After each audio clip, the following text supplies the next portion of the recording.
General. General, go work. That is how I continued to work in President Kufuor's administration. Preventive College did the trick. Alumni. Footprints airs every Friday at 7 p.m. with a repeat on Sundays at 5:30 p.m. only on Channel 1 TV.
Hello and welcome. Thank you so much for joining us. This is Breakfast Daily. We're getting into the news review segment where we get to have a conversation on some relevant issues. We bring varying perspectives to these issues and we ask that you join us with your thoughts, your comments and submissions. Let us know what you make of the various submissions that will be made on the show itself and of course the subjects under review as well. Our WhatsApp number is on your screen. Send us a text. We'll do well to read them. We're streaming live on Facebook as well as on YouTube. Go and comment under that link. We'll do our best to read that as well. And then, of course, you can engage all our posts on socials, Twitter, Instagram, TikTok, wherever. All right? Once again, you're welcome to the show. I'm going to do a brief introduction and then we'll get into the conversations for the morning. To my immediate right this morning is Alhaji Kamaldeen Abdullahi, Deputy National Communications Director for the New Patriotic Party, NPP. Alhaj, good morning. Good morning, Nana. It's good to have you. Thanks for having me. Very well. Also in studio, spotting his beautiful smoke this morning, is the Honorable Member of Parliament for the people of Sisala West and Deputy Minister in charge of Communication, Digitalization and Innovations. Oh, digital technology, I beg your pardon, and innovations. The Honorable Mohammed Adams Sukbaru. Honorable, good morning. Good morning, my brother. How are you? Very well, thank you. Yeah. I like the smoke. Thank you very much. You know, today is Wednesday. Yeah. We are told that every Wednesday we should wear smoke. But I don't have enough, so I can't. Oh, I'll get you some. Very well. You know, the Zambians where the president went and, you know, and, you know, for the past 3 days, they've been in the country with a very powerful delegation led by their minister. They were here? Yeah, they are still here. No, their minister and the sector minister, Honorable Sam George, came to our studio, our radio studios. Last night, on Monday. Yes, on Monday. Even last night we had a dinner with the delegation, and you know, I was in the constituency over the weekends, and so on my way coming, I decided to bring some number of smokes. Oh wow! So yesterday, whilst having dinner, I told them that you know, they also have a cultural kind of dress that you see men wearing skirts. So you know, when President went there, they said the smoke was a blouse. So I told them that I see them wearing skirts with some kind of top, and I think the top is not fit. So I got a very nice blouse for them. So to complete the skirt and blouse. So each and every one of them at least got a smoke, and they were excited. Wow! That great stuff. they actually got that. So I mean, we just once in a while we must showcase what we have as a country. What I mean, we have the canteen. I want to see you one of these days to wear your cultural cloth, even this canteen, to wear only the kente cloth. I can tell I want to wear it too, but the AC is too cold. So Engineer Michael Kosidede is also here. Let's have him join us, and then we can begin the conversations. Engineer is joining us now. Very good morning to Engineer Michael Kosidede. Good morning. It's good to have you. Good morning to welcome to the show. Kamal and my Suparu. Yeah. Good morning, engineer. When you are calling Kamal, you have that His Excellency. Oh, no. I enjoy my Kamal. Simple. His Excellency. Kamal, simplicity. No, I don't need any excellency somewhere. All right, let's get into our conversations this morning. The Office of the Special Prosecutor, Office of the Attorney General in perspective. We're spotlighting them because it appears there's an ongoing tussle over the authority, prosecutorial powers of the OSP. The High Court has ruled that the OSP lacks these prosecutorial powers and needs to seek authorization from the Office of the Attorney General before embarking on any prosecutions. Now, the minority held a press conference yesterday addressed by the Honorable Hassan Tampoli, MP for Gushegu, and I think he's ranking member on the Legal and Constitutional Affairs Committee of Parliament. And they are demanding that the president must come clean on his stance regarding the OSP.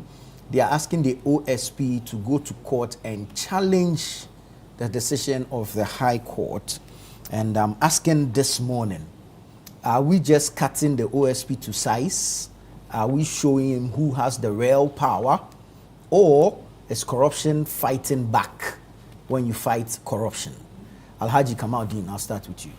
Well, Nana, good morning once again, and good morning to Engineer, as well as my brother Suparu, Mohammed Suparu, and our viewers or cherished viewers out there. Nana? Yes. I think it is important we put things in perspective before we set off. But even before that, let me wish all MPP faithfuls and good citizens of this country well as they embark on the Yensru Ehunahuna demonstration this morning. We'll come to that. We'll come to that. In Sunyai, we are with them in spirit. We are strong. We are not going to allow anyone to gag free speech. Is that what is happening? Of course, we are not going to gag anyone to think that when it is them, they can do it. But when it's someone, the person cannot do it. People shouldn't be responsible and accountable for what they say or do. People should be responsible at all time. Exactly. And people should be very decorous or appear decorum in whatever they do, as it were. Those who are now trying to feign holier than thou, okay, did worse things yesterday. Very well. We'll get to that conversation. But we'll get so there. Let's but I'm wishing them treat well. the issue of the OSP. But see, Nana, I am yet to see a manifesto of a political party that would say, since the inception of this Republican Constitution, that will say that we are not suggesting measures to fight corruption.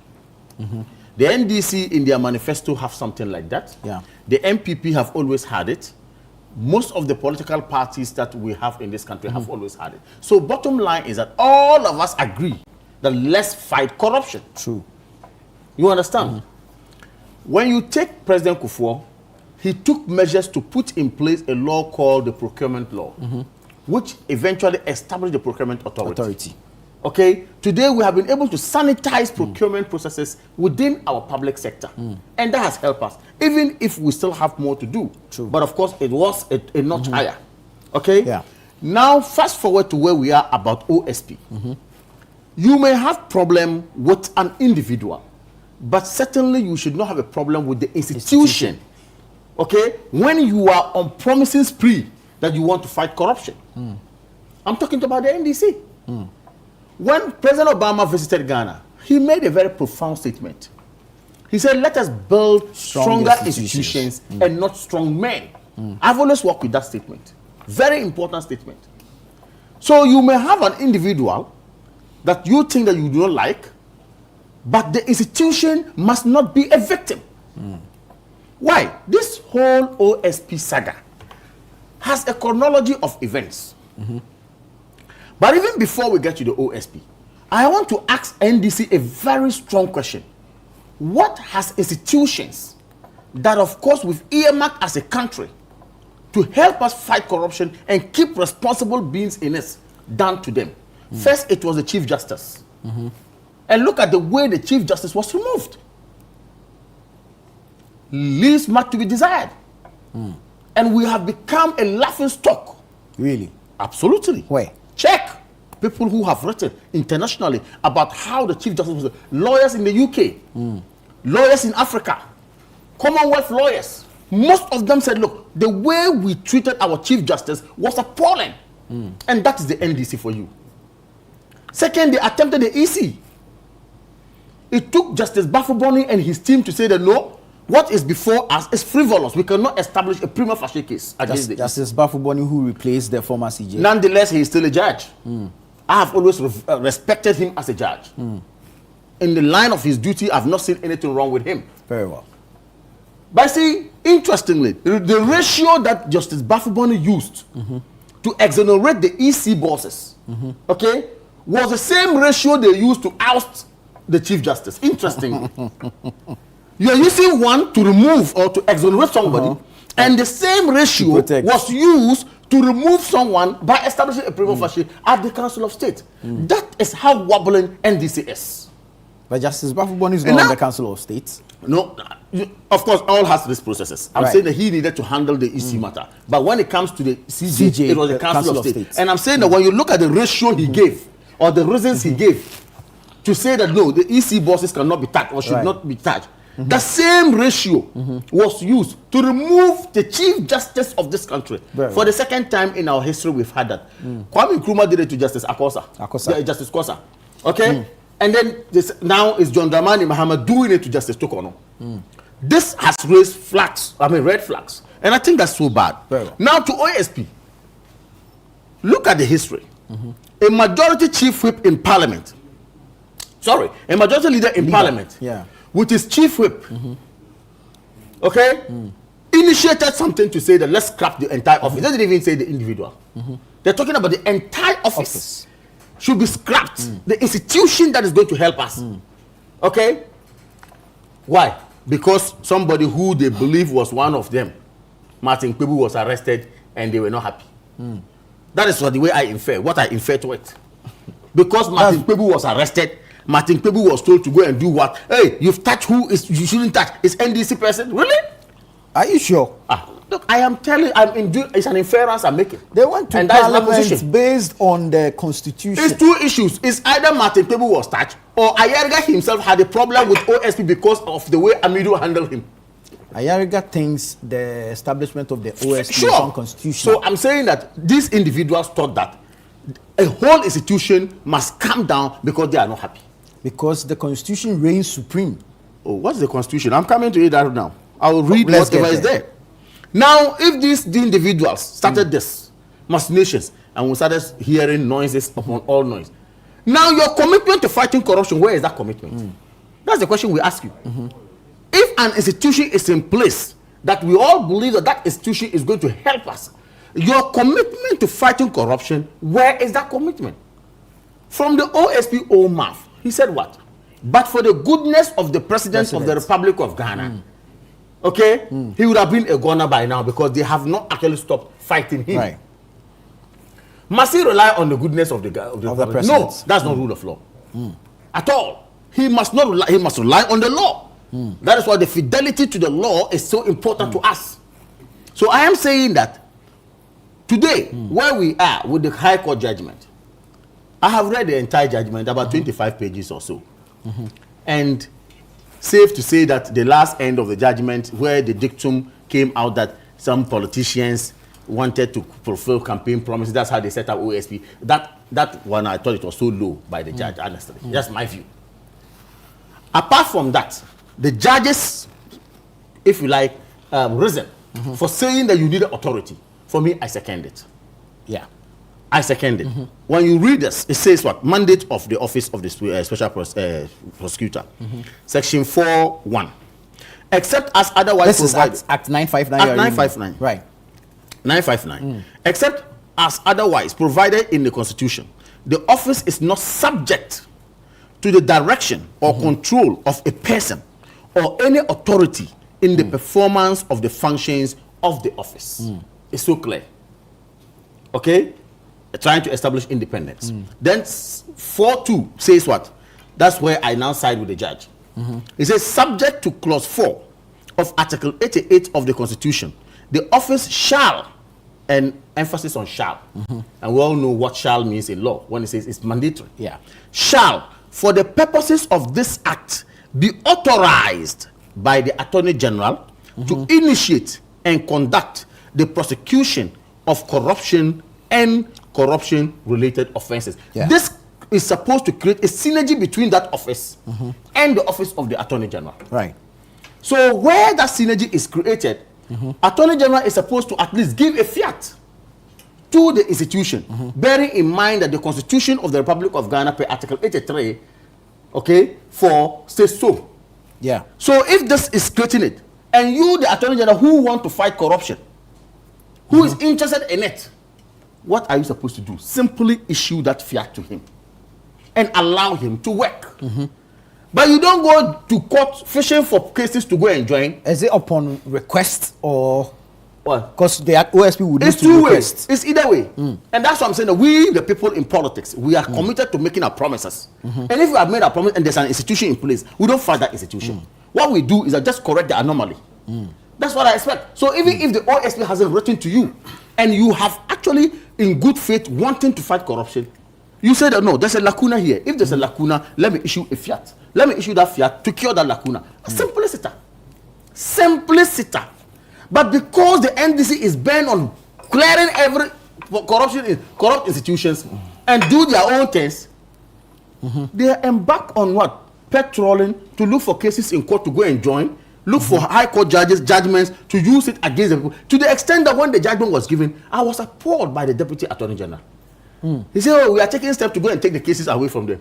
If you say the cases were void per the judgment, what case are you then taking? Something that's void. But the investigations have been done, so prosecutions must The happen. judgment says the cases that the OSP had handled and still handling appears void. Right. And void in law means empty. Nothing. Yeah. So what empty thing are you going to pick? But the investigations have not been touched. No. The cases that they want to take. Yes. He So said they he was can- going to take cases. Oh, right. Listen to me, listen to me. I get it. I get it. And you say it was void. So if the court declares the case is not void. void, So there's what no case are you case. taking? There's no case. Right. So I was surprised. I was surprised that Attorney General Saram Sarai, he's talking too much nowadays anyway. I mean, he's a very good, great lawyer, great teacher, but he's talking too much. He should work. Very well. Honestly, he should work. Very well. So on this note, I think that the attempt by the NDC and their cohorts to scrap the OSP is needless. We in the minority think that, look, if there's an anomaly, let's cure it. Let us try to fine-tune it. I'm not surprised that the CSOs have also come to join. That they were going to the Supreme Court to join in the case, to fight it. I'm in support of them. Okay? We should not scrap it. We should put things right. The individual may have a problem. Maybe his approach. Because I've sat on this table to go against Chrissy Jammeh on the way he does his things. For me, I'm not enthused about his press conferences. What I want to see is proper investigation. Bring a case before the court. You understand? Do the needful. Win a case for Ghana, and let's be proud about that institution. I want to see that. But needless press conferences and whatever, people will think that there's some gimmicks that you are playing. That will not be proper. All this ought to be what? Looked at properly. And to end on this matter, Tidio Sorry made it clear. The institution is not the problem. The personality there may be the problem. And that is a profound statement Tidio Sorry, that legal luminary, made. And I strongly support that. Look, that institution has no problem at all. And if there's no problem, let us not fight it. Laws have always been amended. Laws have always been put right so that we can move on. Even the Constitution. Since amendments, non-entrenched clauses, we could amend them every day in Parliament. Right. So why can't we look at this and correct it and move on? If you really believe in fighting corruption, if you don't believe in nolli prosequis, you are only come and want to clear your people of whatever and then move on with your loot. And after that loot, you don't want to put an institution in place that will put you in check. We shall put you in check. OSP is not going anywhere. Very well. Engineer, quick thoughts on this matter and tie it into what we have heard from persons who were in power and in the office when the special prosecutor prosecutor's office was created. I'm making reference to the likes of PEMCA, Professor Michael Kwe, Aikwe Utu, and the likes. Clearly, from what I hear from persons like Professor Michael Kwe and Nia Aikwe Utu, they do not disagree with the ruling of the High Court. So it looks like the issue of the legal position on the independence or the need for the OSP to procure authorization seems to be settled. That one is settled. It looks like it's settled. I mean, there's the attempt to go to court and to fight the issue, but clearly it looks like on both sides, both the NDC and the NPP, that issue is not in dispute. Exactly. But then the question comes in, and for me, again, it's one of the positions I've always said, that every time we have an issue, we think that it is about making new laws, rather than looking at the people who we have put in office and demanded them to look at the country first. So when we talked about corruption, immediately we say, oh, we need an OSP. So all political parties around the country, oh, we need an OSP, we need an independent body. Now we have the independent body, so-called, created. Then suddenly we gang up again and we are fighting that body. For me, that again emphasizes the point that what we need is not new laws to fight the current situation that we have. It is about people being honest and dealing with the problems that we have. Right. If our attorney generals in the past have been honest people and prosecuted cases without fear or favor, these issues wouldn't be happening. So for me, anytime we have a problem, we quickly run up, oh, let's go and change the law. Let's create this office. Let's create that. It's not the solution to fighting corruption. It is about people being honest about the pursuit of fighting corruption. And that for me is what I don't see in our political elites. I don't see that. Right. Both the NDC, and the NPP, I don't see that clearly. In the last 30 years, I don't see that. So for me, it is not about us making legal arguments anymore. It's about we as a country asking ourselves whether we are really interested in addressing the issue of corruption. If the NDC was really interested, and because they are in power now, this issue of giving authorization. It's an agency, the OSP is an agent of the state. The government, the Attorney General, is an agent of the state. Why couldn't they sit down and say, hey, look, you need a fiat or you need authorization? Bring the request, because administratively there has to be a request. So bring the authorization and let's get this so that we get this out of the way. Fighting this out in public, for me, confirms to a lot of us Ghanaians that the political class is not interested in fighting corruption. Right. And that for me is worrying. And this is where we need to get to all the political parties and say, look, we are not happy with what we see happening in this country. Let's stop this gimmick of let's set up new laws, let's change this, let's do this, let's amend that. It's not going anywhere. We talked about the laws on causing financial loss years ago. What has happened? Nothing has happened. Misappropriation of funds. Misappropriation of funds. Nothing. We have all these laws in place, but unfortunately, through the years, we don't see any. Even the Auditor Generals to set charge and disallow. We don't see anything happening. So for me, for the political parties to seek again to play politics with it and say, oh, blame the NDC, blame the NPP, doesn't go anywhere. Because clearly you could see from the utterance of Michael Kwe and Nia Aikwe to that, look, these were people who knew. So they just danced to the gallery at that point. So clearly, the previous government was seeking to play politics and say, take off that, oh, we have set up an OSP. Yeah. When they could have gone further and said, look, there are concerns from Michael Kwe, there are concerns from Nia Aikwe. How do we ensure that this doesn't happen? But it looks like they looked down and just tick the box. Oh, we are fighting corruption. We have created OSP. But it's really interesting that they are saying these things now. Professor Michael Kwe was speaker when this bill was passed. Exactly my point. That's why I'm saying that. So in all of this, it just looked like everybody was just trying to play gimmicks. Oh, let's put it out there. We have created, and let's take it off on our books that we have created a special prosecutor. So even the OSP today admitted to same during his vetting. So again, so clearly what we are saying is that there is no honest attempt in this Fourth Republic by the political actors to fight corruption. And it is it must dawn on everyone as a Ghanaian that we need to begin to hold our political actors accountable and stop this playing on our intelligence all the time about we are fighting corruption, coming out with manifestos, accountability. It's not happening, clearly. Very well. Honorable Zukbaru, there's this argument that Kissie Jabin was appointed by the previous government and he's going after officials of the previous government. And so if he's able to do same to his appointor, then you guys are scared. That's why you are doing all you are doing to have. It's not a argument, it's a statement of fact. That's what they're afraid of. That's all. They're afraid of the institution. Let's hear from him if they are. That's exactly what it is. Well, let me use your platform to say a very good morning to your cherished viewers and that of my constituent, the good people of Sisala West. I'm listening to my brother, His Excellency Kamaldeen. I like Kamaldeen. He says we shouldn't address him, but once so obsessed with this excellency. you are appointed ambassador. Once an excellency, always an excellency. And, my brother engineer. Yes. My brother, the special prosecutor issue and discussion has nothing to do with NDC, what we're currently discussing and what is currently going on. You know, I'm happy, my brother, when he was speaking, he says that I think 2-3 weeks ago on this same platform, we spoke about special prosecutor when he publicly says that, but for the Goodwill of the president. The goodwill of the president, he would have been a gunner.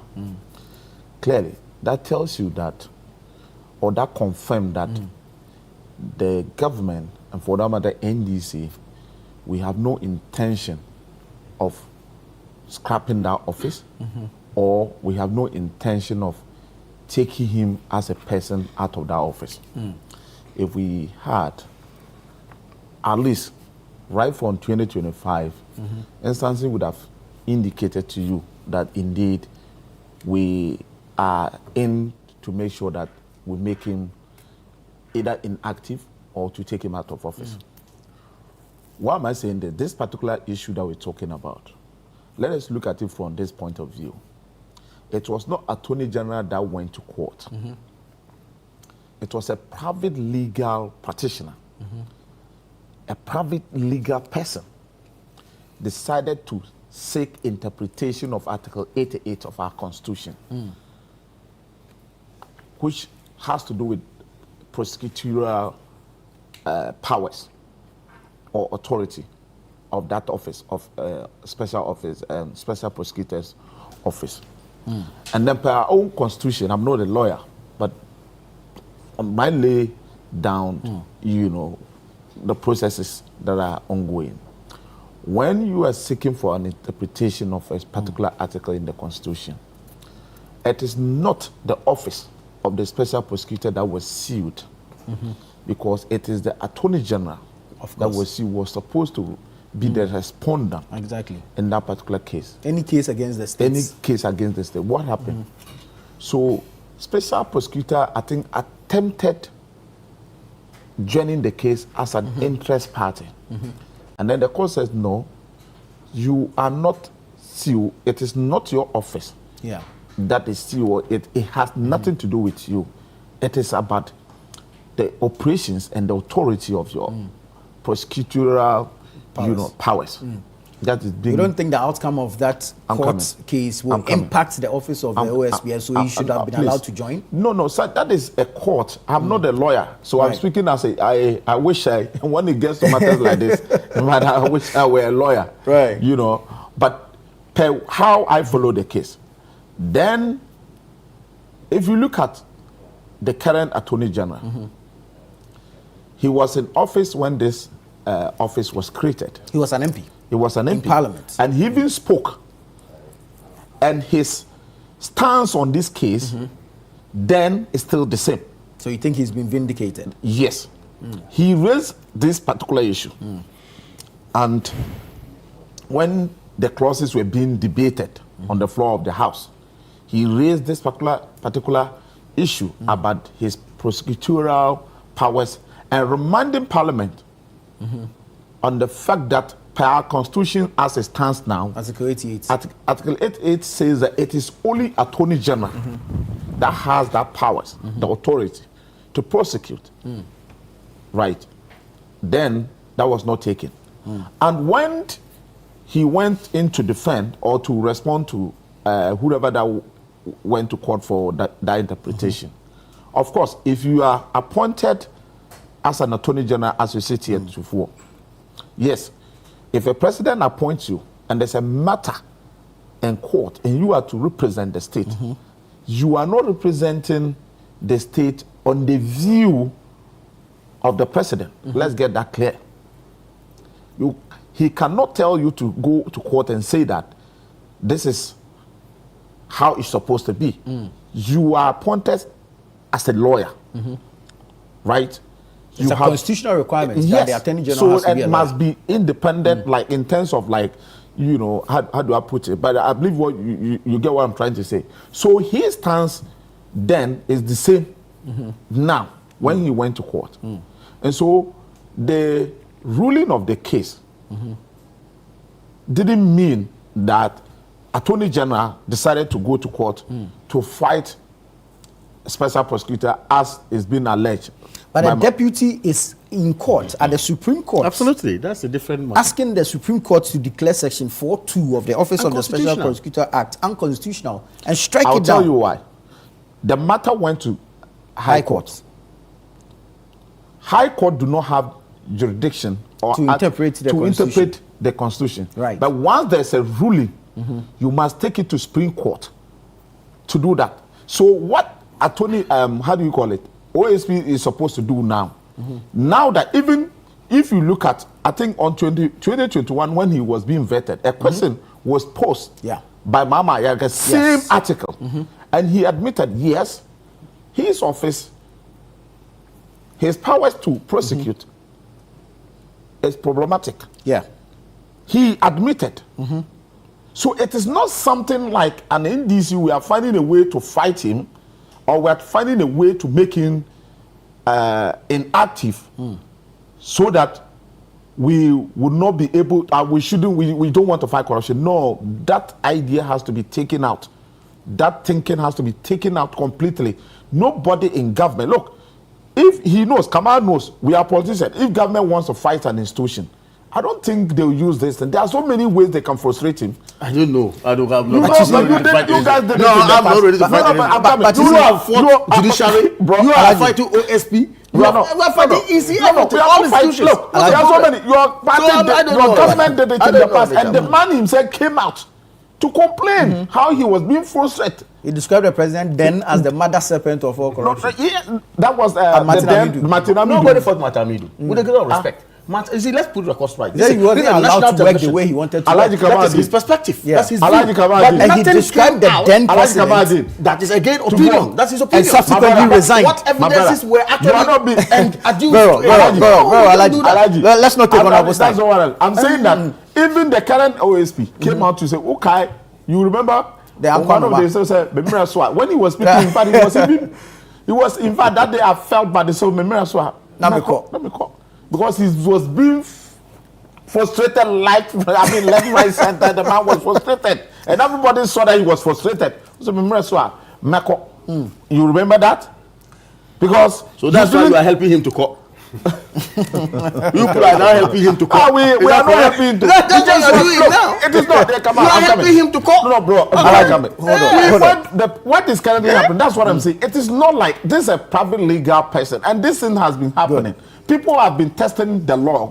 People sometimes just want to go for a proper interpretation. Because people raised this thing in the past. Right. And I'm happy both sides of the political divide.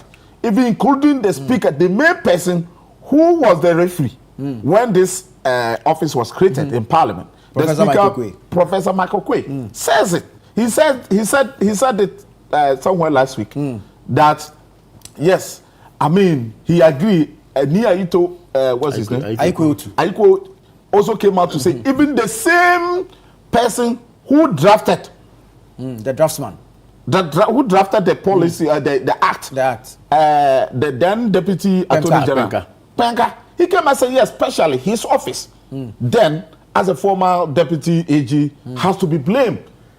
He says, come on, he said. There was some admission on his part. Yeah, he admitted to some of the things that, look. Let me be fair to Penka. Penka, I listened to you on Eyewitness News. What Penka said was that, look, clearly, this fiat we're talking about, his office ought to have what? Also done same.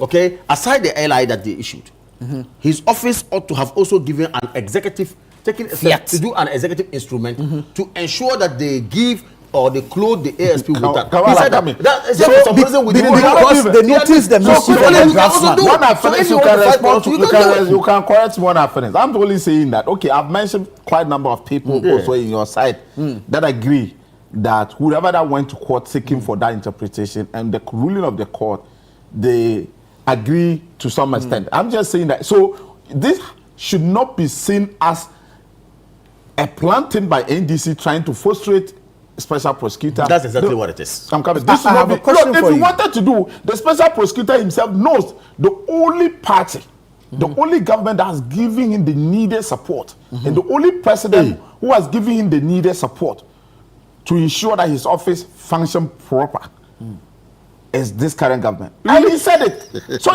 you said it here. Right. He came out publicly to say that. Based on that same statement. But for the fact that the president has a goodwill for his office, he would have been a gunner. Good. So that was just, was a vote of confidence in him. In him, right? That President Muhammad is in support of his operations. Based on that, and he has no. Based on that, can I ask you this question? Yes. When the majority leader and his whip went to Parliament with that, how do you call it? The private members bill to have the office scrapped. To scrap that office. The president again intervened. So I'm coming. Good. So let me ask this question. Let me ask this question, please. Let me ask this question. How do you know he's why is the president not intervening now and saying that, look, Mr. AG, I put you there. Give the man the authorization to prosecute the cases. You people, so they will know clearly what the president's stance is. You see, when after this court ruling, if special prosecutor also admitted, as he admitted during his vetting, that okay, I agree with the court ruling. Now, write to office of the AG seeking for that authorization to be given to him to prosecute. Finito, matter ends there. Are you not aware that why? But can the AG also not say that? No, but if you say AG has the powers, AG has the powers. Because AG went to Parliament that I have this authority. There's a ruling. I am ceding a portion of this authority. No, you are not getting me. You see, what is we've all admitted the mischief in the law that established the OSP's office. So we must. But in solving this mischief, after admitting, you need to also look at the conduct of the special prosecutor after the ruling. So at this point, it's moved beyond the institution to the person. No, but he is currently the institution. He's the one. He's the leader of the institution. So he seems not to agree with the ruling. What I am thinking is that, and what I'm saying is that he should have, at this point, stop trying to fight this and then write to the AG. And write to the AG seeking for that kind authorization. of authorization. See, I'm sorry. I'm coming. Kamaldeen, I'm coming. Come on, please. If the AG then refuses to give you the authorization, then of course we can have that conversation that we are up to something. We just want to scrap that off. You haven't done that. You decide to fight. But on the other hand, the AG having noticed the mischief of the draftsman in solving same, can he say that so you are saying this is a document that authorizes? You are saying that the AG haven't. But you admitted that per the constitution, it's either AG issue a fiat or the person writing a request, writing to request for that authority. Is that not the case? The AG currently is inundated with cases. So if you say the OSP has 400 plus cases. I am even no. You are not being fair to the AG. You are not being fair to the AG. He is the authority. And the back stops with him. You are not being fair to the AG. Why not questioning that? What is stopping the special OSP. prosecutor, OSP, to also Write a request for the authorization to the AG. Has he done that? The AG refused to do it. Very well. He hasn't done that. Do it and let the AG then refuse it.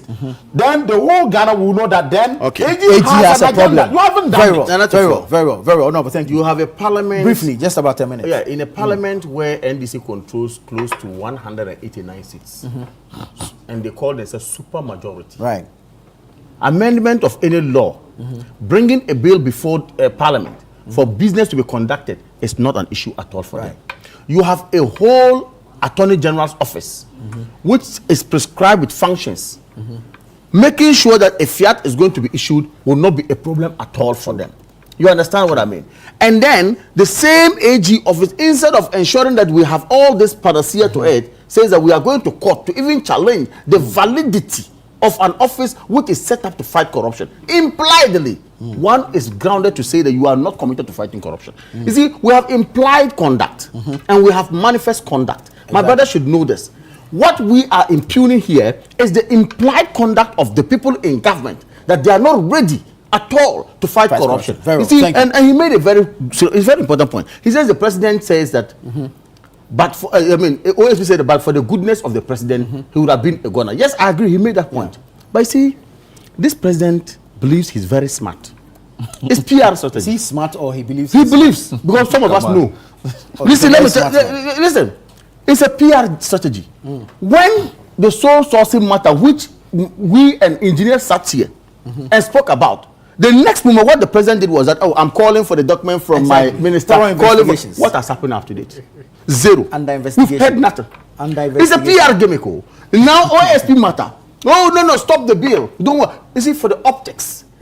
Meanwhile, your own people are fighting him and you are quiet. And then they come and say, oh, for the president, it's a good. It's a PR strategy that they use. Very well. Thank and you. we are aware of it. Thank and you. I think that the NDC should show up. They are not committed to fighting corruption Very at well. all. Engineer, final thoughts on this matter and we can move on. No, I again come from the position that both political actors are not interested in fighting corruption. I think we have set up the office. We are No, very. and that is why I said I think we that have set you up. didn't pass Be fair But to us. when you did you resource it enough to Exactly. I think we So have clearly- said that. Did you resource it enough? With all Is it by resources? Did you not interfere with its It's a independence? going concern. It's a going Office. concern. You set up an office. You did not. You see, both of them are fighting Exactly. me now. Both of them are fighting me. They don't want me to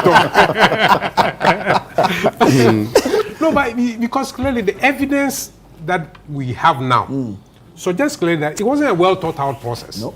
So again, for the MPP, it was ticking off the box. No, there's no law that has been a well. No. But Every you law see, sees you had an Okwe, evolution. Please. Professor Michael Okwe. He just You had have them. exactly. You have Nia Nia you have Penka, all former the AG. actors, You had all the Penka, actors. deputy AG. Exactly, all the actors now saying that look, maybe we should have done this. We should have issued a fiat. We should have done this. So clearly, it wasn't well thought through. It was all about the optics. Engineer, I Let's tick the disagree. box. One section of Then the law the cannot NDC say the entire law is wobbly. No. It's been how many years? A single But section the, of the man, law.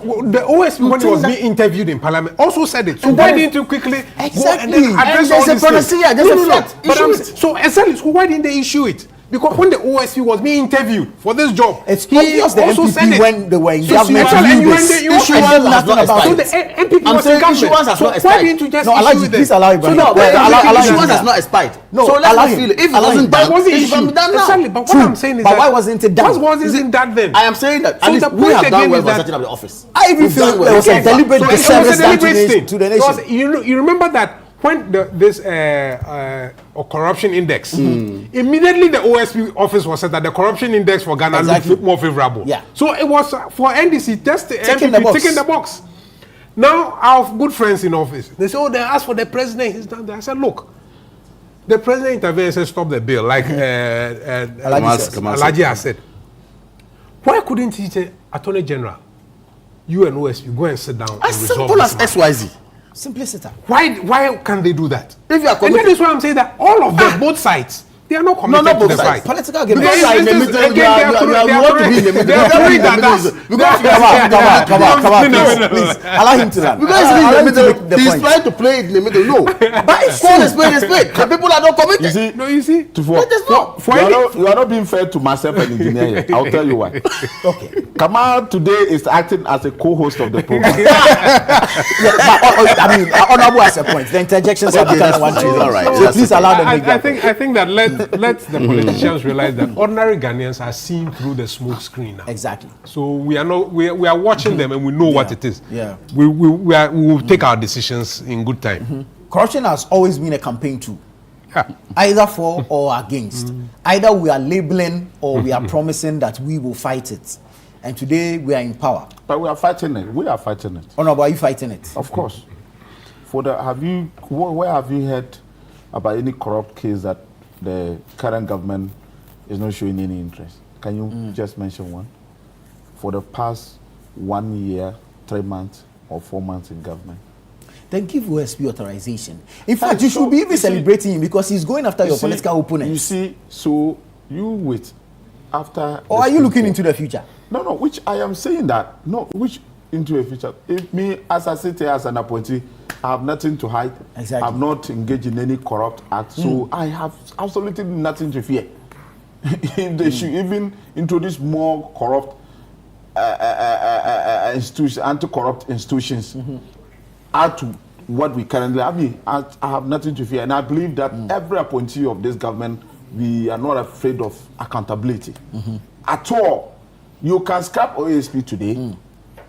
If the day of accountability comes, there are several other, institutions they can use to come after you.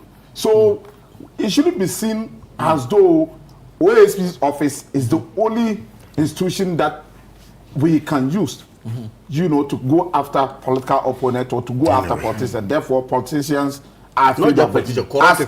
As it's been alleged here by engineer, saying that both sides, we are all afraid of special prosecutors. There are several other, institutions that we can use to, to go after. Oh no, do you know SNIT is doing prosecutions?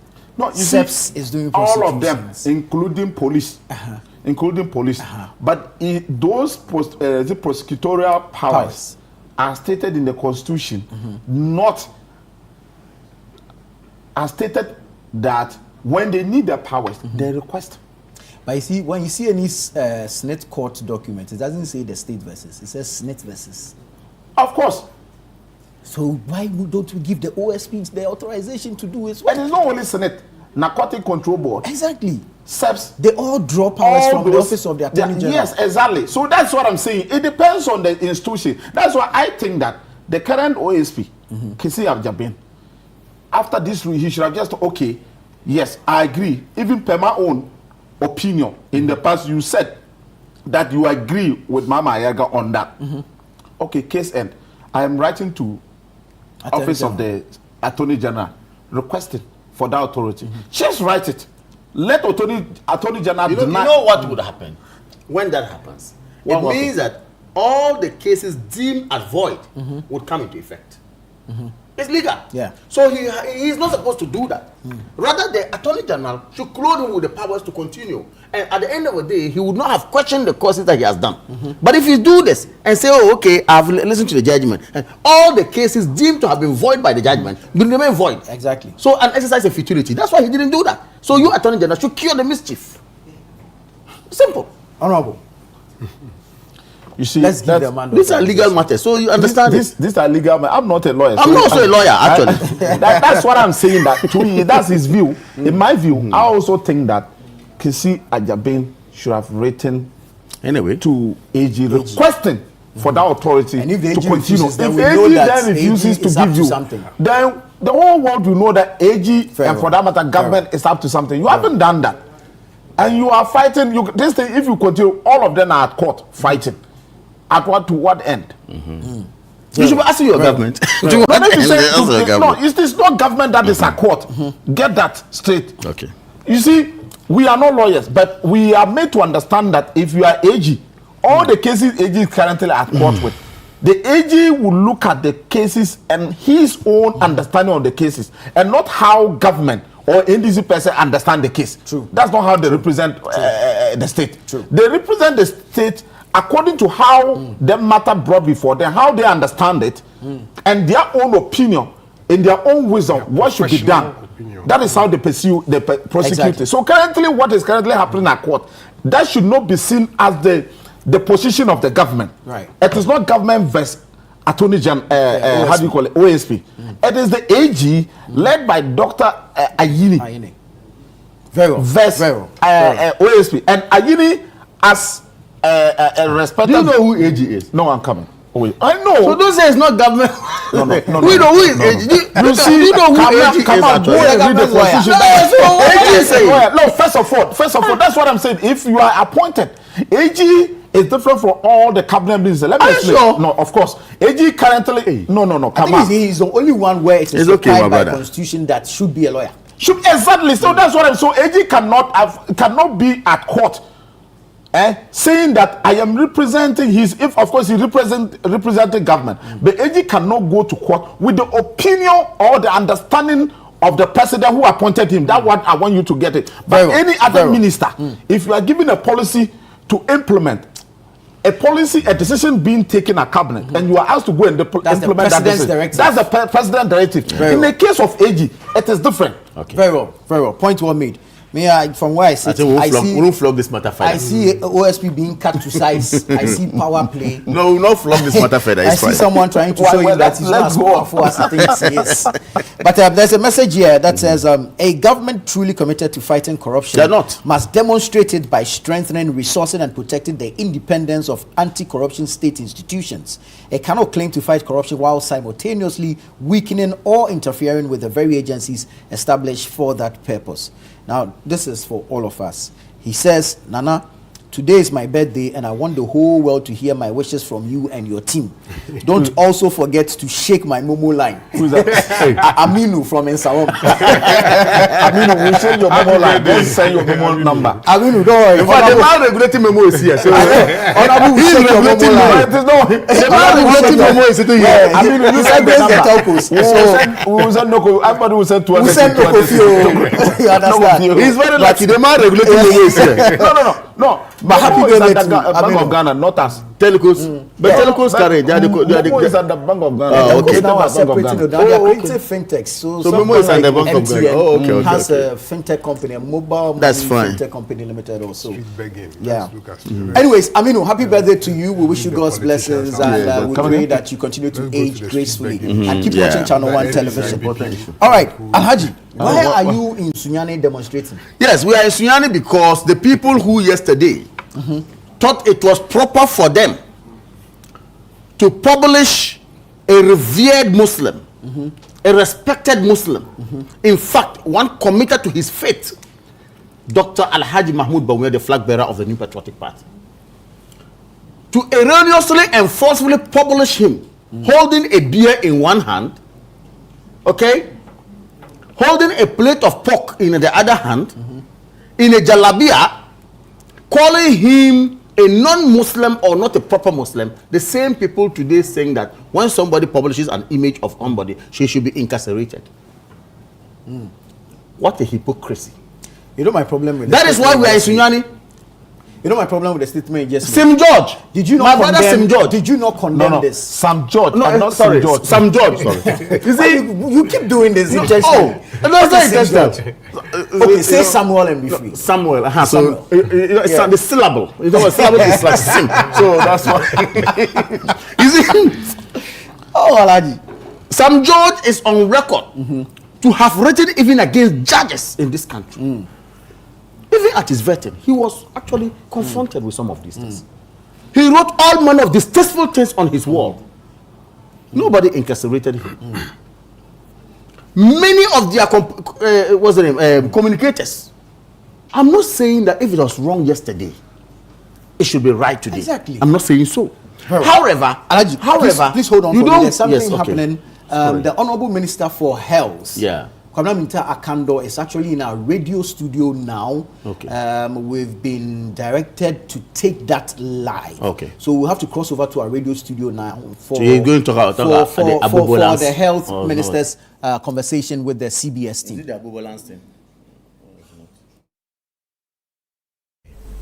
And at this point, let me tell you the difference. So, for example, we inherited the national health insurance coverage from 57%.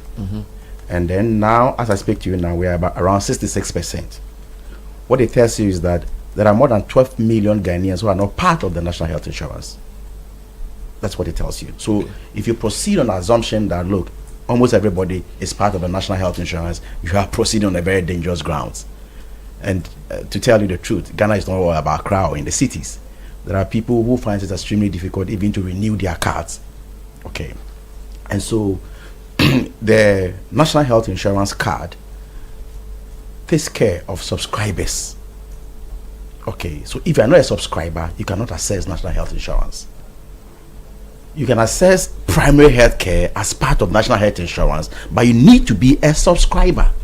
And 34% of Ghanaians are not part. Exactly. This is coverage, okay. Now, in the case of the free primary health care, all the 33 million people are covered. So whether you are a subscriber to a National Health Insurance or not, You can get coverage. you can get coverage. Which means you can use your Ghana card or something Yes, so else. you just need to identify yourself as a Ghanaian, whether a passport or whatever. Good. So that's the first difference. Even with the National Health Insurance, when you are a subscriber and it expires, you need to renew before you can access healthcare. In the case of the primary healthcare, you don't need any renewal. Good. Okay. Now let's move to the next step. Now, you have never seen in this country that because you're a National Health Insurance subscriber, Bernard, you sit in your house and there's a health worker coming to take your vitals. Have you seen that before? I haven't. Have you? I'm not sure that that's even part of anybody's Exactly. expectation. So, in the case of the free primary healthcare, what we are going to do is concentrate on the preventive measures. You know, Bernard, our healthcare system, and I say we are now moving the healthcare system from what I call sick care to health care properly so called. I like that. Ghana, we do sickness care. Sickness. I heard some So doctors say that. not until you are sick, you don't even go to the. I hear people say It's all about treatment. it's all about treatment. Treatment. It's all about treatment. It's all about treatment. So I hear people say, "Oh, me I don't go to the hospital. The day you be sick, you now be who? So it means that the system is built around providing care for people who are ill. Who are ill. As against preventive. Preventing, promotion, and those aspects. So this is what the free primary healthcare does. Now the free primary healthcare has a limit. Okay, we are taking on board the CHIPS compound. That's the basic unit of our health system. We are taking on board the health centers. Correct. The second layer. We are taking on board what we call the polyclinics. It ends there. Those are the three at the bottom. For now, Okay. we may roll on with time, but this is a new policy. We need to take our time and study and roll out and look at the difficulties, the deficiencies, and then we correct. And then, Right. so these are plus prevention and promotion. Now it has three legs: curative, prevention, and promotive. Okay. Or promotion. Now the curative, as part of the package of the free primary healthcare, we are looking at what is a sickness, which everybody knows. So we are looking at one, malaria, respiratory diseases, diarrhea, those basic procedures. Okay. So if you are not able to get what you want at the CHIPS compound, you go to the health center or you go to the next level. So up to polyclinic, Up to you get polyclinic. free healthcare for Free healthcare. these One conditions. of the reasons is to also divert the traffic at the referral centers. Somebody has malaria and you go to Kolebu. Yeah. That's not where you are supposed to Yeah, go. yeah. You understand? Somebody has respiratory disease, you go to a district hospital. That's also, so you realize that by 12 noon, The there are still OPD Packed. cases. Yeah, for basic things that These systems. polyclinic. But or of course, before I proceed from that, you also need to equip the health facilities to Correct. be able to deliver what you are asking them to deliver. Very good. You don't just announce policies for announcing them sake. And Bernard, it will interest you to know that we have one of the worst equipment status in the whole world. So let me tell you this. A survey was conducted in 2022, and it was about 60% of the health facilities, and we realized that only 5% of our health facilities we have the full complement of equipment they need to do their work. 5%. Wow. When it comes to the public Facilities. is 2%. Equipment. Wow. And yesterday, cabinet approved my SPV. I will talk about SPV. I mentioned it to you before. We talk about that. So what we needed to do immediately was to retool the health facilities, the primary healthcare facilities, To before you allow can them to be able to do deliver. do this thing. Yeah. Because if the BP apparatus is one at the CHIP compound, which one can you take out there to the houses or the schools to go and do these vitals? So we needed to retool Okay. the glucometers, the PP apparatus, the monitors, and what have you. So as I speak to you now, we've bought not less than, and I took some of your guys there, they saw it for themselves. I mean, a very big warehouse full of equipment. We bought not less than 500 million worth of equipment, about 24,000 pieces of equipment. And that is to be distributed to which level so of we are institutions? distributed to the primary healthcare levels. Chips compounds, health centers, polyclinics across the country. And to a small extent, the district hospitals. Good. Because sometimes the referrals from the pre-primary healthcare will be directed to the district hospitals. So we are looking at retooling. So I've told you the package of the curative. Now, this is the game changer. Stay with that. This 500 million worth of equipment, is this the first? Would there be another one? Yes. Because you didn't give me the details of the audit of the facility status. So I'm sure maybe there'll be a lot more things they need. So this 500 million, what percentage will it bring the Okay, things? so in case don't of forget, you said 98% of public health facilities don't have the full complement. Yes. So when you supply these things, how will it improve the figure? Okay. So now, we are looking as part of the free primary healthcare. We are seeking to improve it more than 40% at the primary healthcare level. Okay. That's our target for now. Okay. That's the primary healthcare. Good. Now we've divided it into two. We have the primary healthcare. Okay, so let me start with the tiers of the healthcare in this country. We have the CHIPS, we have the health centers, we have the polyclinics, we have the district hospitals, we have the regional hospitals, and we have the teaching hospitals. Are you there? I get it. Now I have a different strategy for the regional and the teaching hospitals. That's the SPV I was talking about, and we'll come to that point. Okay. But the primary healthcare, this is the strategy. We are using the free primary healthcare to equip the primary healthcare facilities, and at some point in time we'll draw in the district hospital. So you realize that the district hospital has become the I wanted you to elaborate on what type of equipment you are getting, because as you said, there are different types of equipment. So the 500 million cedis worth of equipment, what types of things? So you are getting incubators, you are getting BP apparatus, you are getting glucometers, you are getting monitors, you are a lot of things. So a wide variety, which will be distributed across the country. You know, so will this distribution be done before people can go for the treatment? Yes. Right. So now, after launching the policy, maximum, we have given ourselves, 2 months. Okay. Also, what the president was to just launch the policy. And then all the equipment, we are ready. So when you launch the policy, as part of the implementation, correct. You see, so once the policy is launched, you must be ready to roll out. So the implementation includes the distribution of these exactly, and then which means that I don't want you to get me wrong, as though only the policy and we have gone to sleep. So it's part of the implementation. Wonderful. And the implementation then will also include the day you announce people can start actually going. Exactly. So the implementation includes when you are doing your sensitization. Right. The implementation includes when you are distributing your equipment. The implementation includes all this. So that is the time we find ourselves in. So if you are not very careful, you are communicating. Today is 22nd April. You launched the thing on 16th April. Yes. When do you think people can start going to the facilities based on your plan? So based on our plan, we are in April, May, June, around June. In fact, some will even be earlier than that, because we'll start somewhere and we'll finish before we get to. So it will not be everywhere on the same day. On the same day. I see. So as I speak to you now, we started the distribution. All right. But I'm communicating, so I have to be very careful. Good. So you are saying that from here people will not walk to the facilities and say that, look, let's go. We are coming to. So you are saying the free primary health care, it also includes health prevention and promotion. That's where I'm going. Yes. I'm talking about the curative. Yes. So when you say health prevention, what are some of the items under that for this free primary health care? Oh, so for example, the BP apparatus is one, screening. So you come to people's house and screen them? Yes. So let me talk about that. The prevention, at the moment between 40 to 45% of our mortalities are attributable to non-communicable diseases.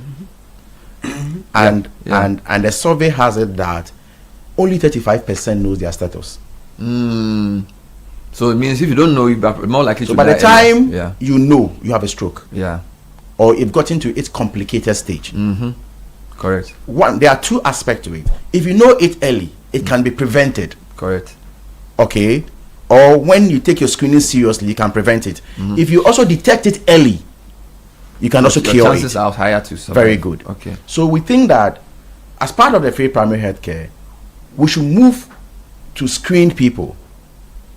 You understand? So you be in the house, school, mosque, and then you see health workers, health professionals, volunteers. So we have two aspects. We have the volunteers and we have the mainstream people. So they will come, they will enter, they will ask you questions, and then they test your BP. If it is high, they will advise you, they will refer you what to do, what not to do. You have to exercise, you have to drink more water. So they can go to like a market. Yes, they can decide that today we are doing health screening for market women. The big markets and the lorry stations, we have a different approach for them. We are actually putting what we call container-based kiosk. Interesting. And I wish that you could show a video of that container-based kiosk when the president was commissioning it. It's very fantastic. We have fully air-conditioned. We have a solar system. For screening and taking this... So not the screening alone. It's more or less like it will serve as a chip compound at the lorry station. Okay. So when you are traveling, or the market women, when they are in the market and they don't have time, once market is slow, you can just go there, go and do your screening, or if you have some stomach upset. And so we are deploying not less than 350 of that across the country. We are calling delivery container-based kiosk. Okay. It's a head post. So what will it have in it? So in it we have even the telemedicine. Okay. We have a telemedicine in it. We have all the basic equipment like the weighing scale, the monitors. We have the delivery bed. We have the detention room. We have a borehole. It's a complete pack. And what level of health professional will be manning one container-based kiosk? So it's more or less like just like the chip compound, the nurses. So a primary healthcare healthcare nurse who can take a person's vitals, and then if there's a complication, you just telemedicine. So he'll connect another medical doctor. Yes, I get so a doctor may not have to be there, but the nurse can take. The nurse can man those places. So this 350. So as for across the country, lorry stations, and market. We call it what's the word? Moving population or something. There's a word for it. Those who are in motion and transit. Exactly. Okay, fair enough. So let's stay with that. So for prevention, prevention is basically. I'm still on prevention. So you're saying because a lot of people don't test. Yeah. They can't detect early. Yeah. So your idea is to test for lifestyle diseases. Yes. Lifestyle diseases. So sugar, your sugar level, glucometer will be there. Cancers, and there are some they don't even need what they call any apparatus. The health professional can even use his or her hand, especially when you're doing the breast. They can do that. And these kiosks will also be released by when? What timeline are you looking at? Oh, we've even started. So it is all. They are all within the 2 months I'm talking about. We've started. Even the Medina one is ready. They finished. Is that which station will they put it? Medina market around the school.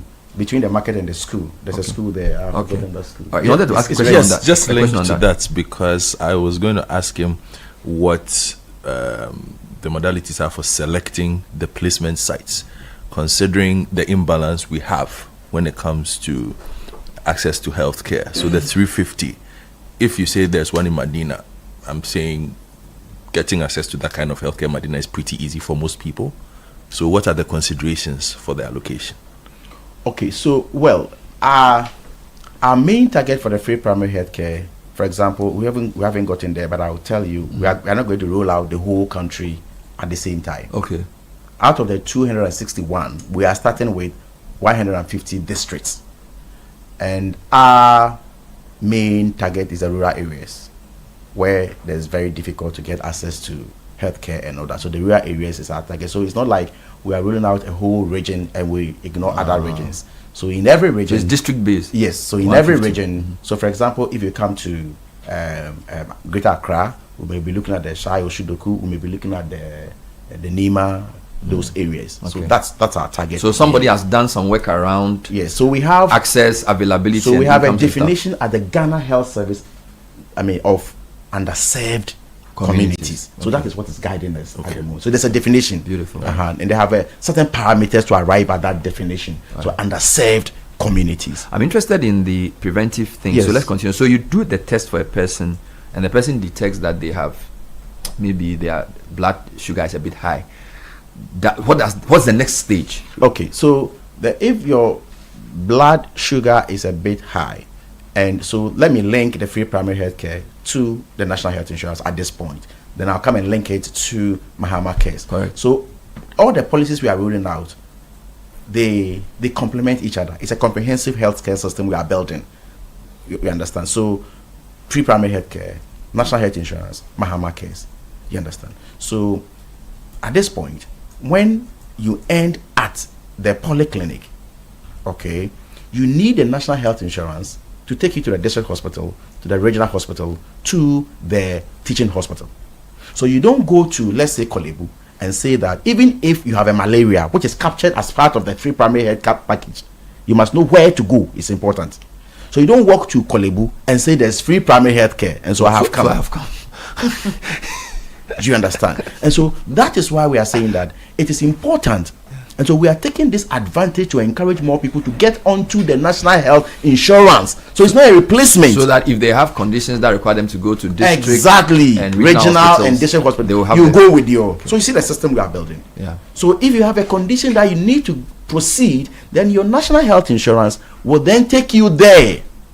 Now again, if you have other conditions that are not captured in the national health insurance, and it's NCD, non-communicable disease, then Mahama Cares also comes in.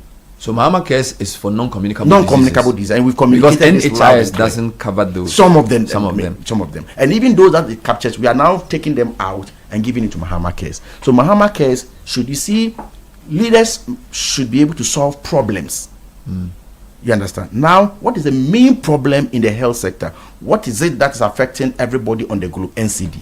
Yeah. We've spoken about the infectious diseases for a very long time. Less is being said about the NCDs.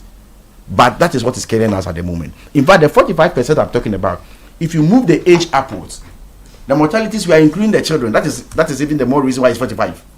But if you move the age upwards, like for example, 35 and above, you hit around 60%. 6% of people at that age die from NCD. Yes. If you move the age upwards. It is 45 because I don't know whether you get what I'm saying. Yeah, I get you. It is 45 because you made the whole population. Including children. And children do not normally die out of NCDs. Okay. So that is why. So let me try and summarize what I've heard so we can make progress. So you're saying there are 3 levels. Free primary health care is for CHIPS compound, health center, and polyclinic. Yeah. Number 2, it also has a preventive component. Yeah. Where there's screening, particularly for NCDs or lifestyle diseases. Yes. So that screening gives you to increases your chances of survival if you have those NCDs. Number 2, if you have a condition after you are screened or after you go for free primary health care, which requires you to go to a district hospital or regional hospital or teaching hospital, you need your NHIS. Fantastic. If you have a condition that takes you there but it's not covered by NHIS, then you go for Mahama Cares. And that must be NCD. So Mahama Cares is for non-communicable diseases. Very good. Last point to clarify. Okay. You were mentioning some of the conditions that the free primary health care covers. You just mentioned malaria. Is that the only one? No. So malaria, diarrhea, respiratory diseases. We have a couple. So the general infectious diseases that people bring. Yes, the normal ones. So there's a package for the curative. Okay, so you don't go to a CHIP compound. You see, all these layers of healthcare delivery points, they have their maximum, they have their limit. There are some diseases they cannot. You can't go and put mammogram at a CHIP compound. You can't go and do what do you call it, mammography at the CHIP compound or at health center. You understand? You can't go and do I'm trying to remember some of the complex things you cannot do at that level. But once it falls, MRI and those ones, once it falls under any disease that falls under CHIPS compound, under polyclinic, under health center, okay, the free primary health care. Quick question before I bring Kakra. So you've given us 3 distinct programs. Just explain the different financing sources so we are clear they are different. Okay. So let me start from this point. National health insurance has been with us for a long time, from the piloting stage to the mutual health insurance to the national health insurance as we have it at the moment. Now it got to a point that the formal administration decided to cap the national health insurance. And listen to me carefully. So I'll cite an example. For example, in 2024, we were raking in around 9 to 10 billion Ghana cedis, but 6 billion Ghana cedis was allocated to the national health insurance. So the rest of the money was put into the consolidated fund for other purposes. I hope this point is clear. Now, I think GetFund also suffered that. Exactly. The capping affected statutory funds. Exactly. So now His Excellency John Dramani Mahama comes and he says, no way. Any money that is taken in the name of national health insurance per the levy must be expended in the health sector. So we are putting all this money back. So in 2025, for example, we hit around 10 billion. 2026, we are hitting around 11 billion. He says, no way. We are investing all these billions of Ghana cedis in the health sector. So, there's been uncapped. It's been uncapped. That capping has been removed. Yes. Good. But then, use this for Mahama cares. Use this for free primary health care whilst we are looking at other sources. I get it. So you're saying that the surplus, I use surplus in the sense that what has been now freed up. Yes. That 30% or whatever that has been freed up will be split between Mahama Cares for NCDs and free primary health care. When we made a law, as part of the revenues, Mahama Cares will take about 20% of what goes into national health insurance, and then there are other sources like raising of the funds and corporate Ghana coming in to pay while you can have a tax rebate. So as part of their law, as part of the Mahama Cares Act, if you are a company and then you donate to Mahama Cares, you are likely to have tax rebate. Last question on that: does Mahama Care include this one, the one that the people dialysis? So dialysis, I'm yet to clear, and I'm saying I'm yet to clear because His Excellency John Dramani Mahama was clear that those conditions that are under the national health insurance should not be touched. You should leave them there. Those that are not covered by national health insurance, Mahama Cares should take over. But at the moment, Mahama Cares and national health insurance have sat down and they've done that reconciliation. But before the Mahama Cares, the dialysis was under. Are you getting the explanation? Yes. And so now, based on their reconciliation, we need to know where they are at the moment. But as far as I am concerned, as a sector minister, now whatever dialysis everybody is doing is being paid by national health insurance. Okay. You notice? Do you get it yes, now? I get it. Okay. You notice I've asked a question about financial resources. There's a question about human resources as well, where in the past nurses have asked to be what's the word they use? They say we have finished school. They should post us. We've not been posted. Yeah. And then we also know that when doctors, we don't have enough doctors. All right. So this program of pre-primary health care, have you estimated how many new health practitioners you need, and how many do you think you will get to support it? I'm talking of human resource now, because without the human being, it's going to be difficult to administer the health care. Okay, so let me now touch on the health workforce in general, then I'll come and answer your question as I started doing. We have a challenge where we are producing a lot of health professionals. I will distinguish between the health professionals. I'll put the medical doctors somewhere. I'll come and touch on the medical doctors. But here I'm talking about the allied health professionals, the nurses, the midwives, and whatever. So when we took over, initially it was around 74,000. At the end of 2025, we're around 100,000 health professionals who have been trained and they are at home. Yes, around 100,000. I had an interview with you and I gave you all the health professionals trained. Yes, okay, on TV. 100,000. Yes, at home. Okay. So now, and although if you try to absorb we cannot absorb all the 100,000 people in our health system for them to get spaces. But of course, there are spaces there that have also not been filled. Do you get explanation now? What is the problem? The problem, and I have had a lot of feedback. People say I should not say that. I'll continue to say it. The problem has to do with physical space. Okay, every budget you will only employ what you can pay. So fiscal, FISCAL, yes, fiscal space, okay, okay, money, different from the PHY. Yes, money has to do with money. Okay, you understand? And so you can only employ what you can pay per budget. Okay. So I'll give you an example. We inherited a situation where about 13,500 nurses and midwives had been employed. No financial provision. How do you do that? I don't know. I can't answer that question. We came to meet it. So at that point, we were torn between, if you remember, and I'll repeat, that famous directive from the chief of staff that anybody who was recruited after 7 December must go home. Do you remember that directive? So I was torn between letting these 13,500 people go home or allowing them to continue to work whilst we look at how we can pay them. And I took the latter. So we're gradually migrating them onto the payroll. Which is why they were arrears. Yes. Okay. So that is where there were a lot of demonstrations here and there. I kind of pay us now. I kind of pay you. Remember, at the point in time, they said I was what? I forgot. I want to remember. You don't need to remember. What it will help you. What came? There's something I'm thinking that I can beat. I'm forgotten. Because so those demonstrations were because they had been working, but they had not. Okay. You understand? So, by the grace of God, we managed to get all of these on the payroll, and now we've even started their their arrears. So, by the end of April, we are paying 2 months. By the end of June, we are paying 3 months. By the end of July, we are clearing everything. Now back to the workforce. So we have an approach where we want to let these people, about 100,000 people, get employment. 2 ways. One, we call the Ghana Labor Exchange Program. Okay. So trying to facilitate the movement of these health workers outside the country. Now, as people ask, are there a lot of people in the house? So why are these people who are already working are the ones getting the opportunity to leave? Now, when the people come, the countries, when they bring their request, they are interested in the specialties.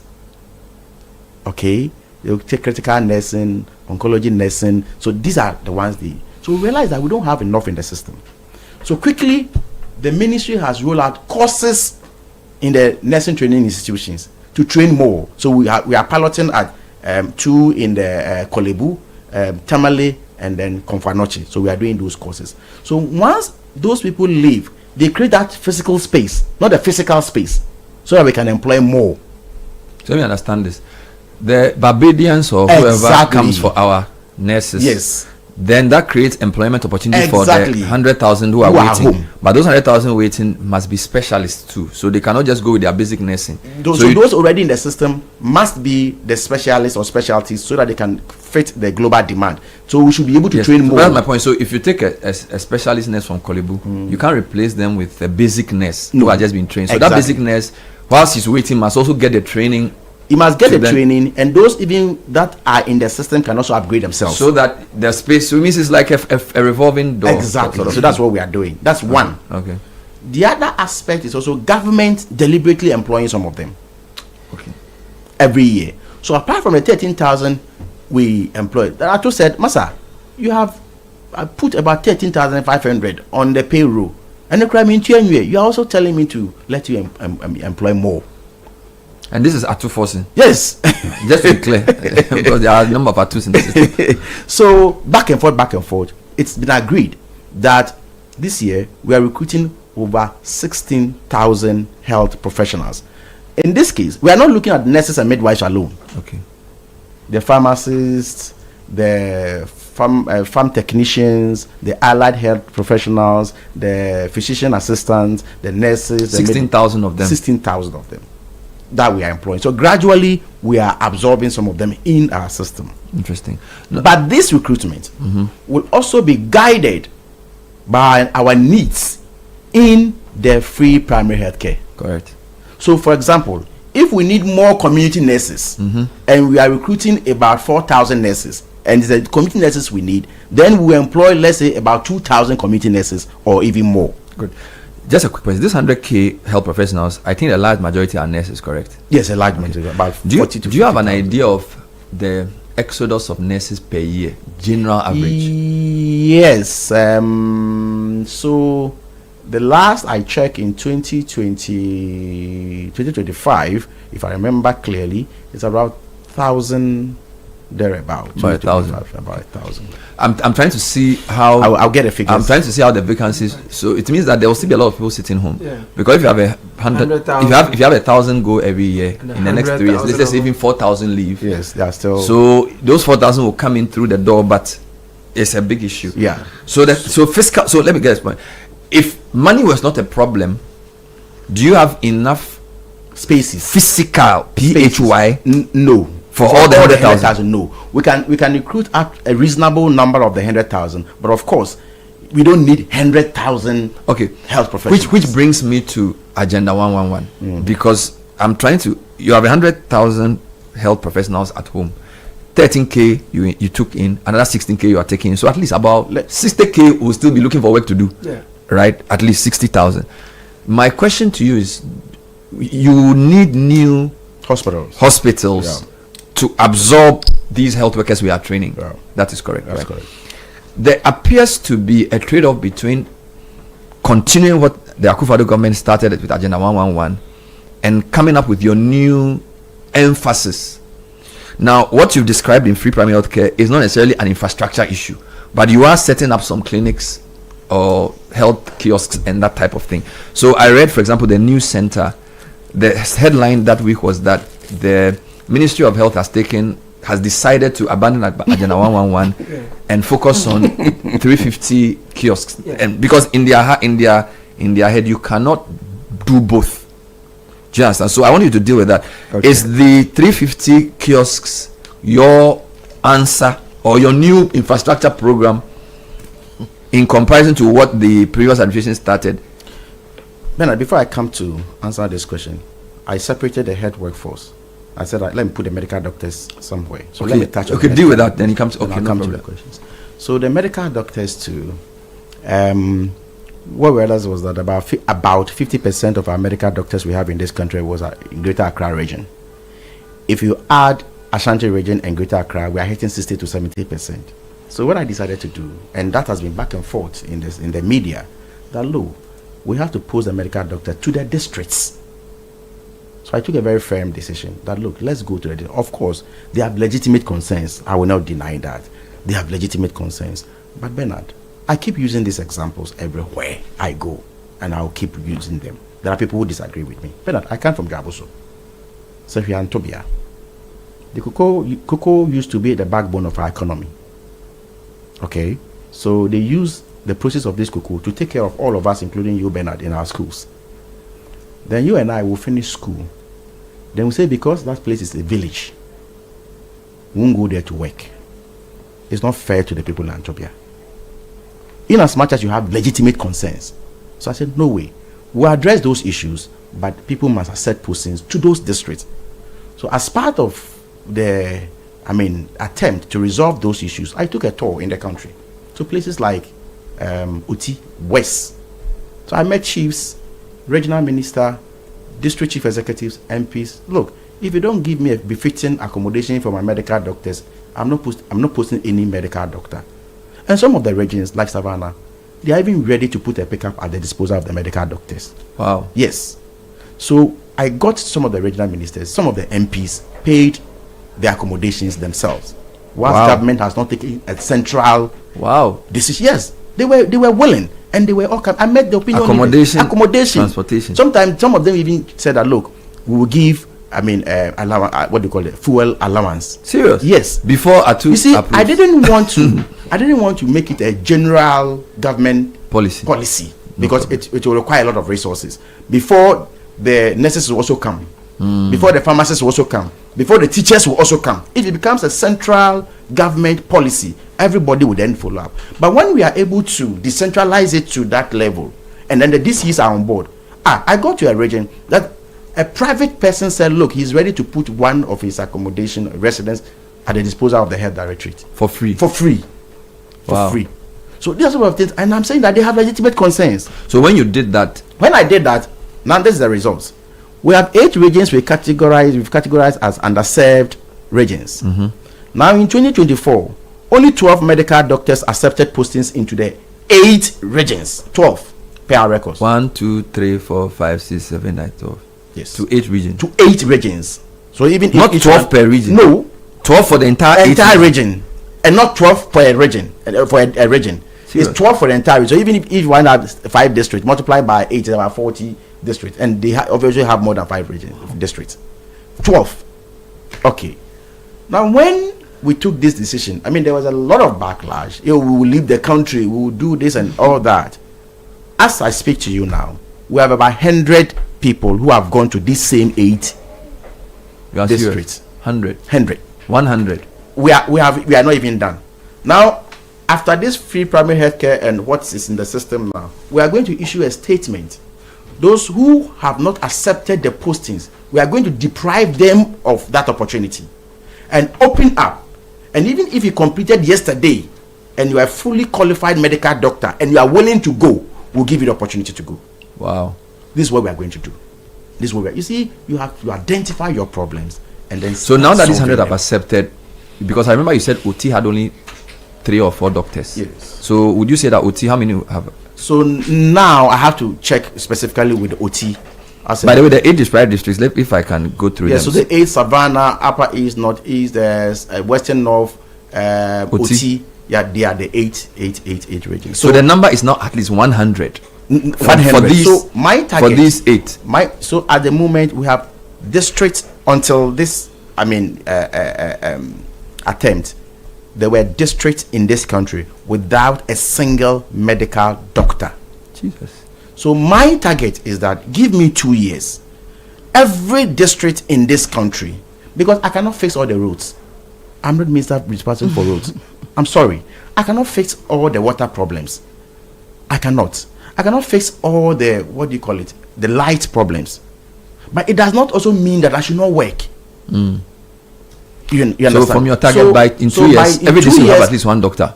In 2 years, every district must have at least 2 medical doctors. At least 2. 2, at least 2. Are there districts in Ghana now without doctors? Yes, there are districts without doctors. There are other people, So now people have reported, and sometimes, and I have come under intense pressure. These are country and issues of protocol and what have you, and people come and know who they won't yasem, you're supposed to be cry, trying.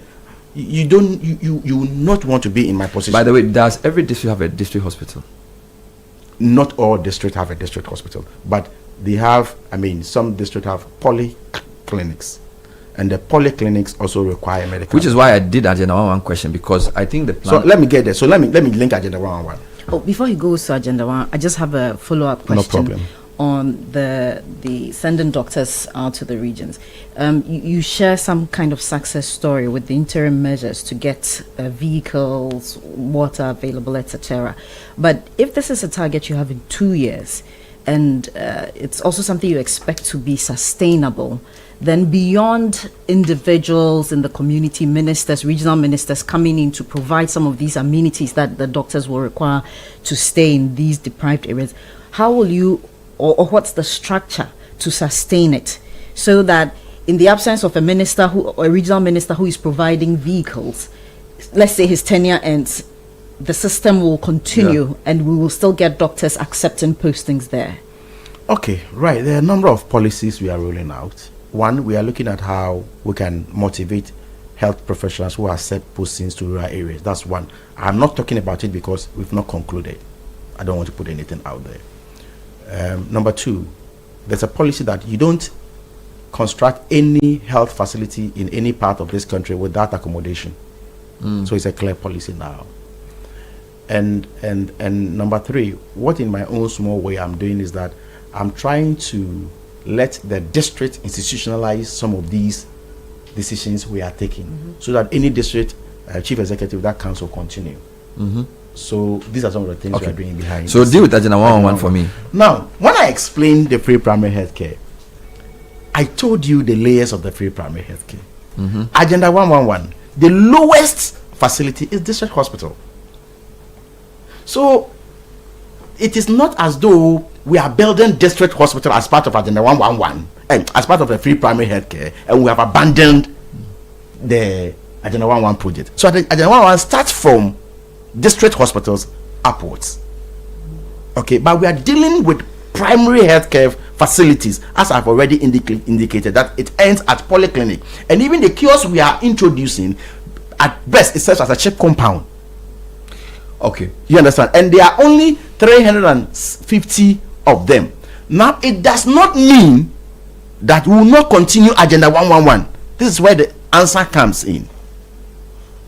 I have told you the difference between the Agenda 111 and then the free primary health care. Fair enough. I've established that difference. Now I am moving on to tell you that it's not as though because it's not part, we have ignored it and we will not complete them. We have a deliberate plan for Agenda 111.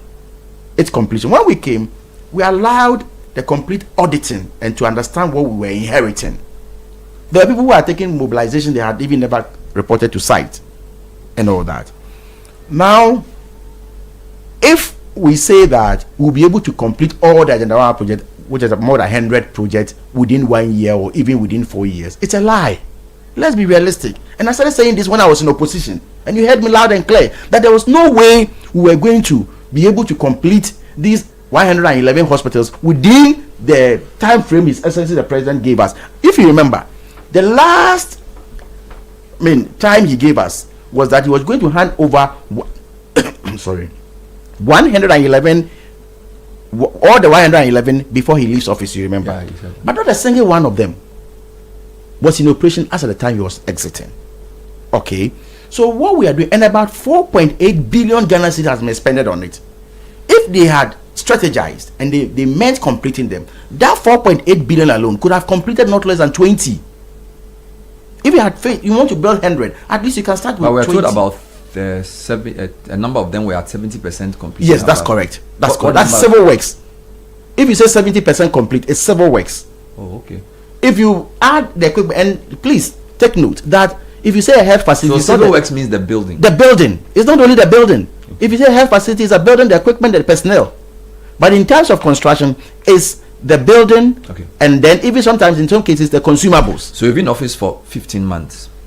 Have any of them been fully finished? No. Why not? Okay, so now in the 2020 there was no budget. That was our first budget. In 2025 budget. Why not? Because that was our first budget, and we needed to understand what was happening. So 2025, no money was allocated. Okay, what about in this 2026? We have been asked to complete 10. 10 of them. 10 of them, and that's what we are working on now. Do you know which ones they are? Which districts? Well, I can tell you about 3 or 4 of them off head. But there are 10 district hospitals that will be finished this year. That's not finished this year, but that we are continuing this year. That you've put money into. That you are putting money into. Sometimes I do not want to mention the facilities, because once you mention the 10 and somebody's own is not in the 10, problem. No problem. Another. So I'm here with you. So what I'm trying to understand is these 10. So it's not only the 70%. Let me give you the general. No, I'm trying to understand. Okay. No, help me. These 10 were at least 70% done. Okay, so money has been allocated for it, but that doesn't mean that it will be fully operational by close of this year. Yeah. Because next year more money will be allocated. Exactly. All right, so keep going. Explain the rest. Okay, good. So now we have a plan that, look, government should be looking at, let's say, about 35 of them that are above, let's say, 70% complete. So government must look for money and finish. That's the first one. Then we identify another about 30 to 35.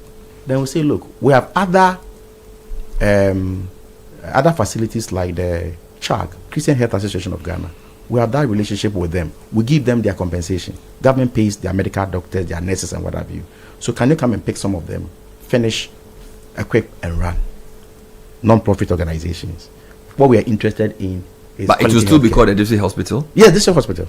It will still be called district hospital. So we will sign an agreement with them and they will finish. Okay. We will also get to a point where, okay, the pure private sector, given what government has expended in, let's say, the project's around 10% complete, but you, Bernard, you are interested, in order not to leave those structures to rot away, in order for us to get the full benefit on time, Bernard, we can have an agreement, build, operate, and transfer with the state. So you continue. But that the way they will run it, it will not be publicly run anymore, because they will make it exclusive. Yes, I agree, but it is better than allowing it to rot away. If you are saying that, let me come.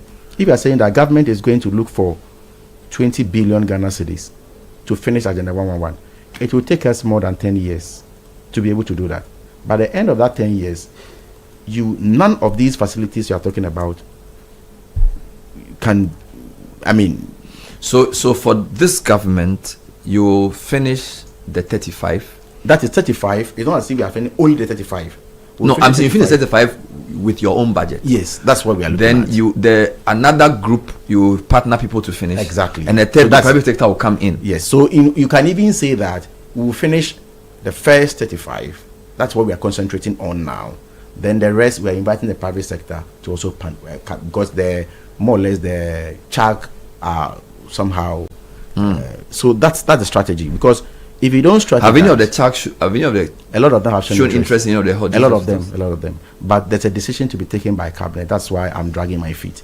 We need to take some decisions we have not taken. But for That's the why. 35, by the time the NDC's tenure is over, you can be sure that it will be finished and equipped and operational. I'm very, very sure. Because we've had a whole history of abandoned projects Yeah, that that's we've correct. campaigned on. That's correct. The other question I have for you is that this 111, But you see, just Bernard, a second, had all been started.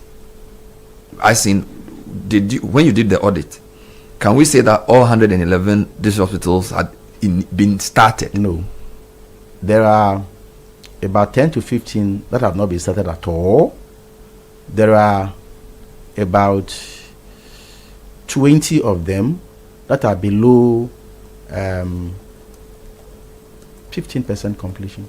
But you see, once you've acquired the land, cleared it, it's still an abandoned project, right? So what I'm Yes, trying to say yes, is that if I you agree. don't finish the Agenda 111, one of the things you would leave behind will also be abandoned projects. You see, No matter which level of completion you've inherited. This Agenda 111 is a trap the formal administration set. It's a trap. Because How can they that be a know. trap? You see, Bernard, and so let's be very careful here. The difference between the abandoned facilities that His Excellency John Dramani Mahama left for the MPP government to come and continue and this one is that, for example, NMS, there was a secured, sustainable funding for the project. So when you inherit and you abandon it, it's deliberate because there's secure funding for the project. But in this case, there's no sustainable funding. So all this I'm talking about must come from GOG. That is what we must note. And you see, if they intended to complete or do something, reasonable or positive, we have expended 4.8 billion. Couldn't we have phased it out? We could have done about 10 or 15 or 20 for the first phase. And when we are done, we can roll the next one. That is why I'm telling you that So we are not they going wanted to do all at the same time. How is this possible? If you are going for a loan, or you are sure of the sources of funding, Yeah. that's fine. All right. But you don't have a reasonable and a secured, reliable sources of funding, I'm going to read some and questions. so you create this problem. Yeah, and then you leave it on the. succeeding- I solicited questions, so I need to read some. Can I just give one question before? Just one we don't have question. enough time. Just one. It's Yes, brief. Minister, I want to take you back to the preventative aspects you talked about when you were explaining the free primary healthcare.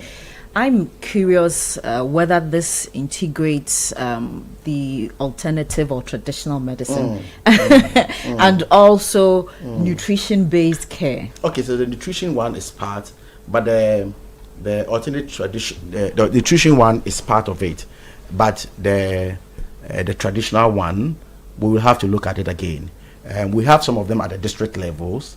There are some district hospitals or facilities that we have those aspects, but for the free primary healthcare, we've not looked at that one, to be honest with you. Maybe with time, as I told you, it's not static. So as we are moving on, progressing, and then we think as and when necessary, and we have to put on something like that, why not? Right. Bernard, good morning. And to the Minister, good morning as well. Dambai, the regional capital of the Oti region, does not have a hospital. The best we have is a health center, and the nearest hospital is in Rara, which is about 2 hours away. My question is the ministry aware of this, and what are they doing about it? David sent that from Dambai. You can take the answer quickly so that we can read more. Yeah.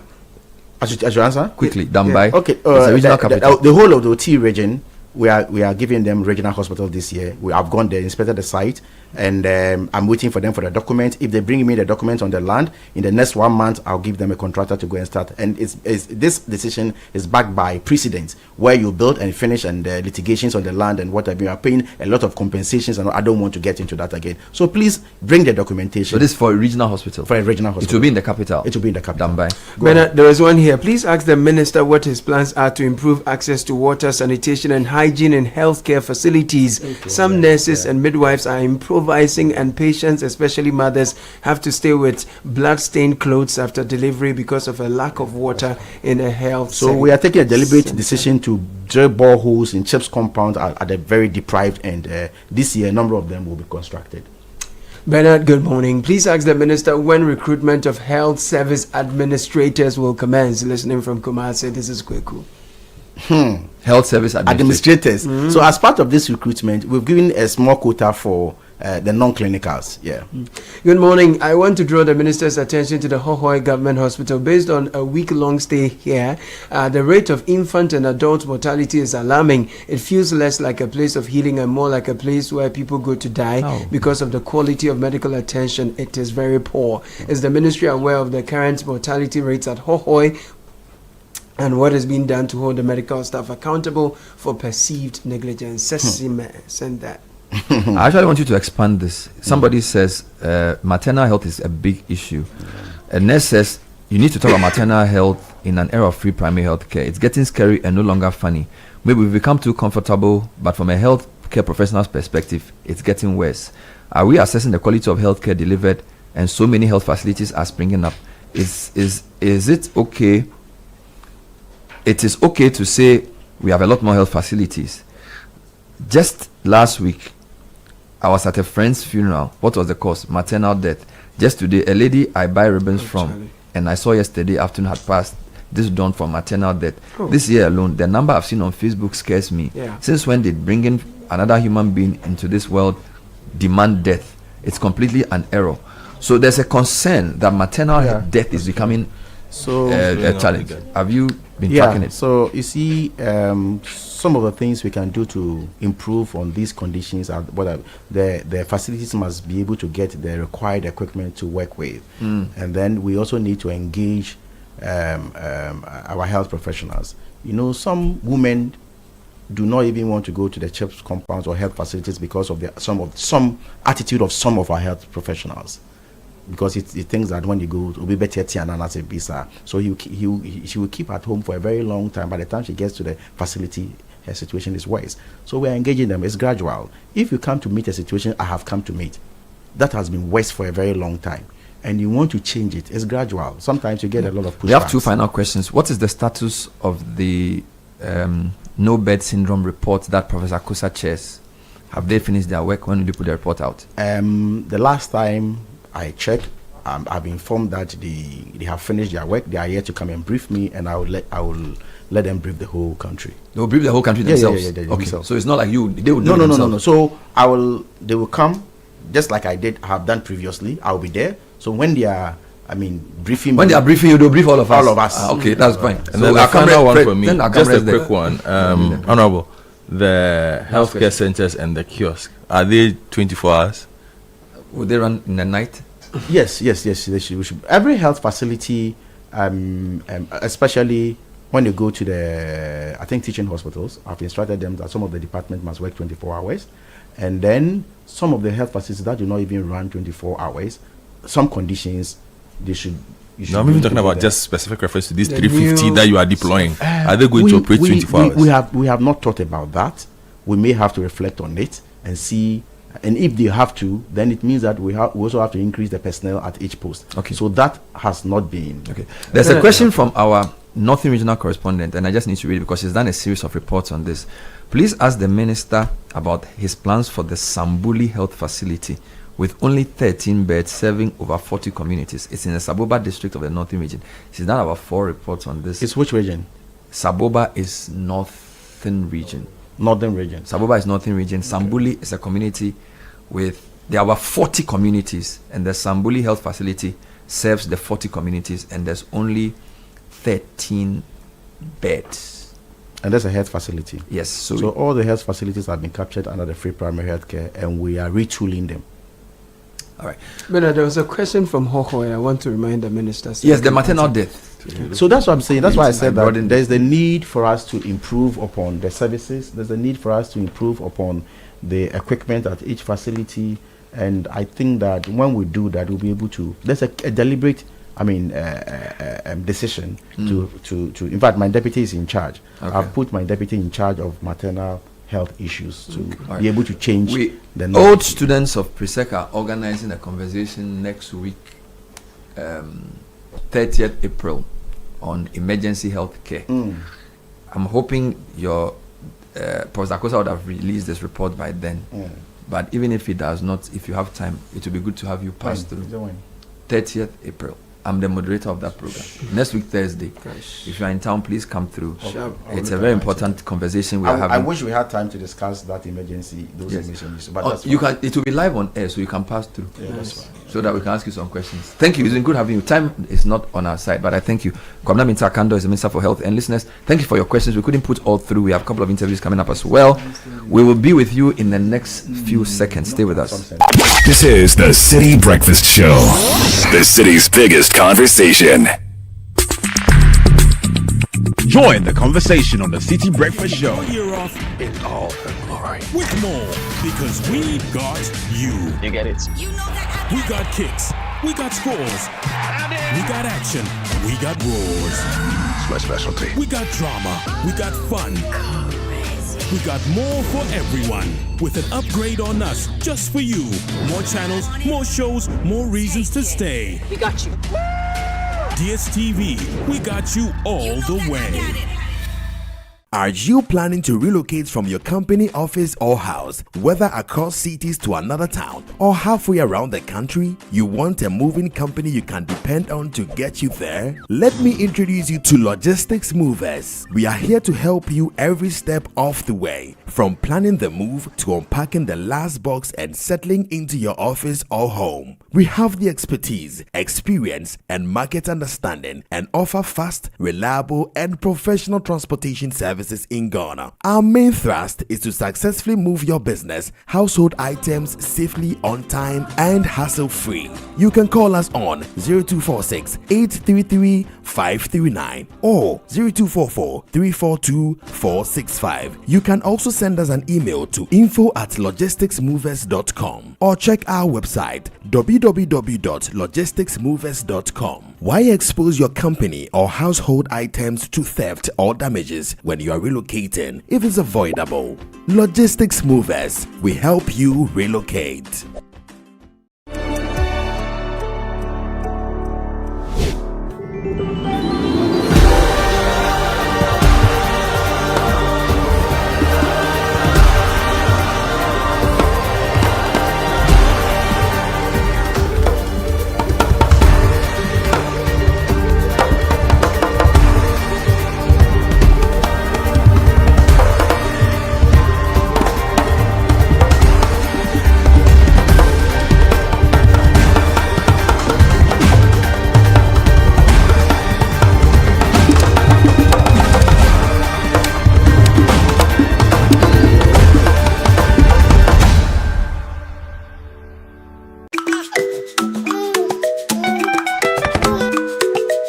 How may I help you today? We'd like to open a bank account.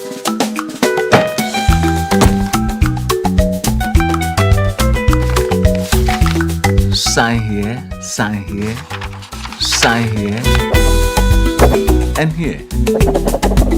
And now you draw direction to your house. I need your thumbprint. And I'll need your birth certificate too. No, I need the original. A lot has changed since you banked like this. So have we. We've made it easier than ever to open an account online and bank on the go through our mobile app, online banking, and more. EcoBank, a better way to bank your way. Sign here, and here. EcoBank, the Pan-African Bank.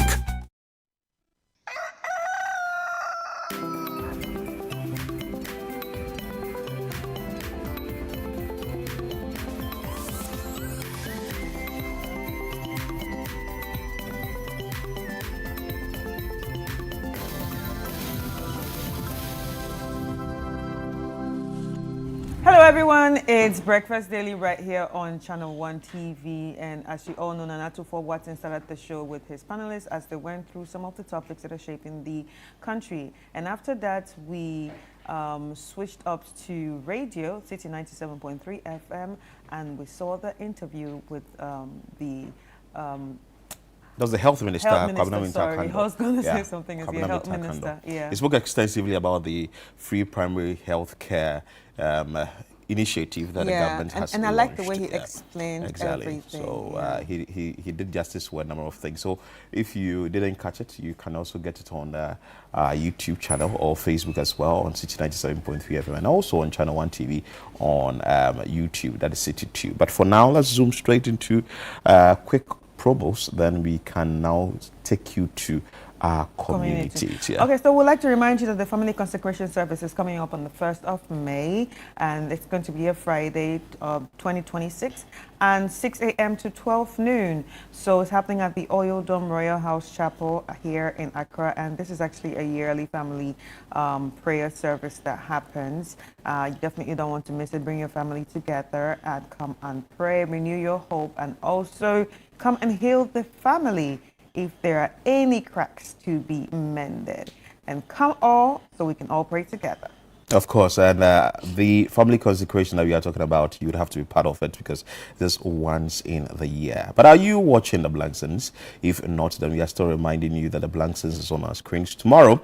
It's Thursday, and at 7:30 p.m. we are bringing you a fresh episode. But every day of the week, we bring you a repeat of this particular family drama series, except for Mondays. So Fridays at 10:30 a.m. you are getting a repeat on your screen. Saturday at 7 p.m. Sundays at 4:30 p.m. Tuesdays at 3 p.m. and also Wednesdays at 5:30 p.m. Make sure that you watch this drama series. Don't be stressed out. Just make sure you're sitting behind your television set and just feel free and let the stress go. Watch the Blanksons. So Fridays is at 11:30 a.m. NASCO, Lizzie Shutor, Out Mosquito Spray and Everpack sponsored us to produce this family drama series. All right, and as the World Cup draws nearer, we have World Cup Central. You definitely do not want to miss this. Happens every Friday at 3 p.m. live here on Channel 1 TV, and your host is Gabby Ofe from City Sports.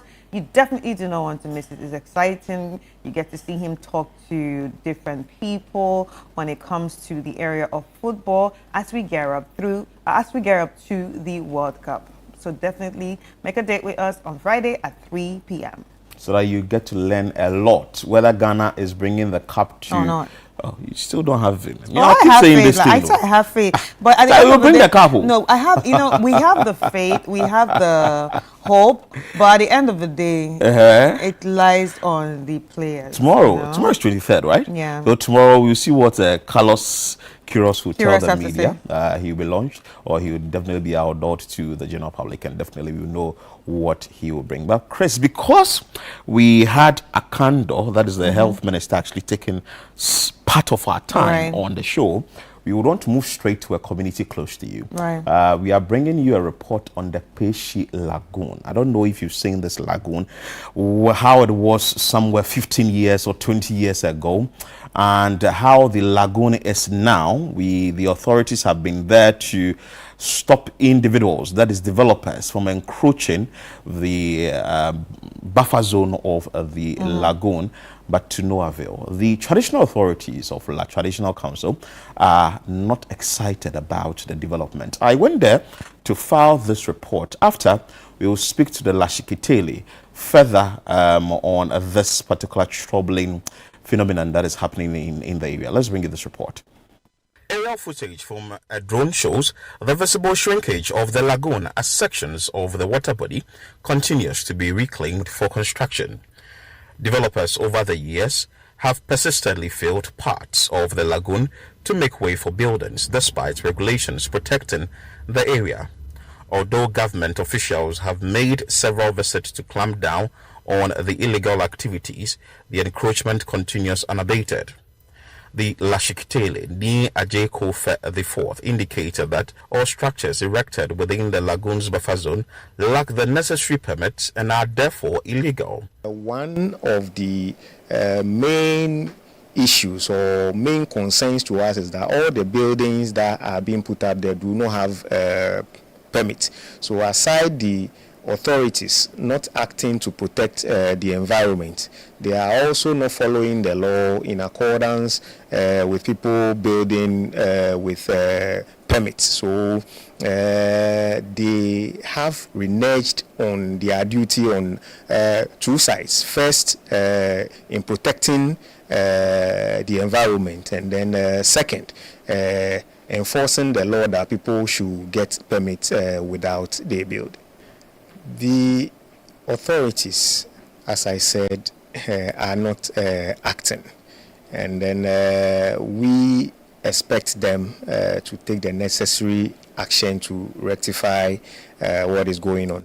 The La Akwashonche Ni Yemuding II expressed disappointment in what he described as the failure of the appropriate state authorities to act decisively despite numerous appeals from the traditional leadership. He revealed that a recent demolition exercise led by the National Disaster Management Organization, NADMO, was abruptly halted before its completion, raising further concerns about enforcement. If the authorities have LAME at hand, they would have heeded to our call, and then something might have been done. But where we are now, we don't know whether they will be able to have the courage. You saw when the NADBO people and the regional minister came in, the hue and cry which came out of that exercise. And that is why the typical Ghanaian attitude, they said they are going to come out with the next line of action to take. So we have the idea that if the authorities will cooperate with us, we would have been in a better position to reclaim the Pesi Lagoon. Unfortunately for us, the mouth is being covered by these laboma structures. The mangroves, when we were young, we were advised that you shouldn't even cut a branch of the mangrove, because that is where the fingerlings develop under their roots and so on. So they have cleared all those things, they refilled and built the structures. The Laman Kralo Ni Obodai Adai IV has called for sanctions against public officials who have failed in their duty to protect the lagoon's buffer zone. He insisted that such negligence has contributed significantly to the current state of encroachment and must be addressed. The ministers in Ebane, Maka Tatas Dova, Wakalefeti, ni Nanibi ni Eyano, ni Assembly Nanibi ni Eyano. Ke Daniel Ba Mokoba Finu Koba Hale permit. It was me no ni Dan and calling in Yamagashi. Many Nutumoni di permit any ametashi ni mechashi. Na ma chuenes asana mea kama esa bono me mo chuesho here no hakumo. She come o many chuesho here na bakumo mo nimfe your permission sana shwele. Eja se chueni ojogba. Meanwhile, the municipal chief executive for La Dadikotupon Alfredos Ni Anyete says steps are being taken to safeguard the lagoon. He disclosed plans to plant trees along the buffer zone to serve as a protective barrier and announced that dredging works will soon commence to restore parts of the water body. Earlier this year, NADBO had calls to come and lead the demolition exercise there along the Pesi banks, and the plan is to, from the assembly's point, is to excavate the soil matter that has been dumped into the lagoon to reclaim it. So that the water body will be, refreshed, and then we have enough collection points for rainwater as we approach the rainy season. The demolition exercise took part, I think, earlier this year, January or February, that way. And the plan is that the whole place will be fenced off, and then trees planted. My MP, Honorable Richard Sowa, is in contact with the Forestry Commission to supply some trees to be planted along the entire stretch from the Bush Road through to inside Chado, where the Pesi Lagoon is. After the debris is removed and the land is claimed back, we are working with some of the institutions to see whether we can get heavy-duty equipment to come and de-excavate, the lagoon proper, so that we have we will not get it as large as it was, because it's been heavily silted. So we are in talks some of the agencies to help us with their machinery to come and remove as much as we can remove, and then dig very deep so that we're able to collect enough water, because that's where the water collects before it goes into the sea. The Pesi Lagoon remains an important ecological and cultural asset to the La community, and stakeholders warn that without urgent and sustained intervention, the continued encroachment could lead to irreversible environmental damage. The continued encroachment on the Pesi Lagoon is worrying, according to the La Traditional Council. The council is demanding urgent action from the government to stop the phenomenon. Reporting for Channel 1 News, I am Philip Latin. So that was a report there. Fortunately, we have the La Shikitele and the Ajay Kofe the fourth actually joining us for us to have conversations on this. Hello. Hello, sir. Hello. Good morning. I trust you are doing well. Good morning. Yes, please. I trust you are doing well too. I am. Thank you so much for joining us. First of all, I want to find out from you, how did we get here? It's very, very difficult for us to be talking about this issue because from what you said, how did we get here? I think it is failure of those who are responsible to check what is wrong. That is the reason why we've gotten here. How was the lagoon like? Maybe some 10, 15 years or 20 years ago, if you can take us back in time and explain to us how the place was like, and gradually developers taking over the buffer zone of the lagoon, and now if you visit the place, a bigger portion of the lagoon buffer zone has been taken by developers. Okay, in the early 2000s, we did a Google Earth analysis of the place starting from 2002. And during that time, the lagoon and its environs was very clear with water and mangrove. Between 2002 and 2008, it was very clear with fresh water and mangrove. It had fish and other aquatic life. But after that period, beyond 2008, getting to 2010, 2013, we realized that people have started feeling to reclaim the Pesi Lagoon for building. We have been alerting the authorities, especially our local authority, that is the Ladadekotopon Municipal Assembly. We usually even go on tours with them to the place for them to see at first hand what is happening. We've also escalated it to the level of the regional minister, but nothing serious has been done, and a large part of the Pesi Lagoon and the water bodies around the Laboma Beach areas have currently been filled. One may ask, why didn't the authorities find a solution to the problem early, maybe in the early 2000s, like you said? You've been speaking to the assembly and the local authorities to get a solution to the problem. Wasn't there a way to ensure that the land will not be sold? Because I understand that the traditional authorities, at least you have a role to play in this when it comes to the sale of lands. Yes. They are to enforce the law. So we do not know why they were not able to do that. We've been on them for all these years. But as I said, nothing serious has been done. Towards the traditional authorities, as you said, we oversee the land, and then if it has to be sold, we take care of that.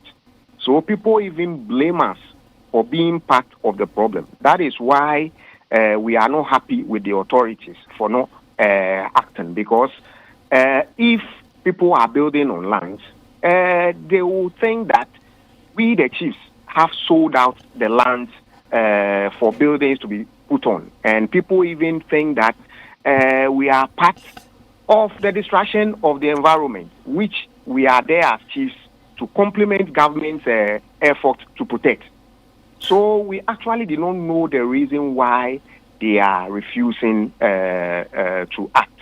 We have even escalated it to the presidential task force that was set up when the new NDC government took power in 2025. But nothing has been done. So are you saying that these lands were taken without your knowledge, and you didn't see that these lands were taken by developers? We saw them being taken. That is why we approached the relevant authorities who are supposed to enforce the laws when it comes to building, that we have not given out the lands. So stop them from building without permit. And they have not been able to do so.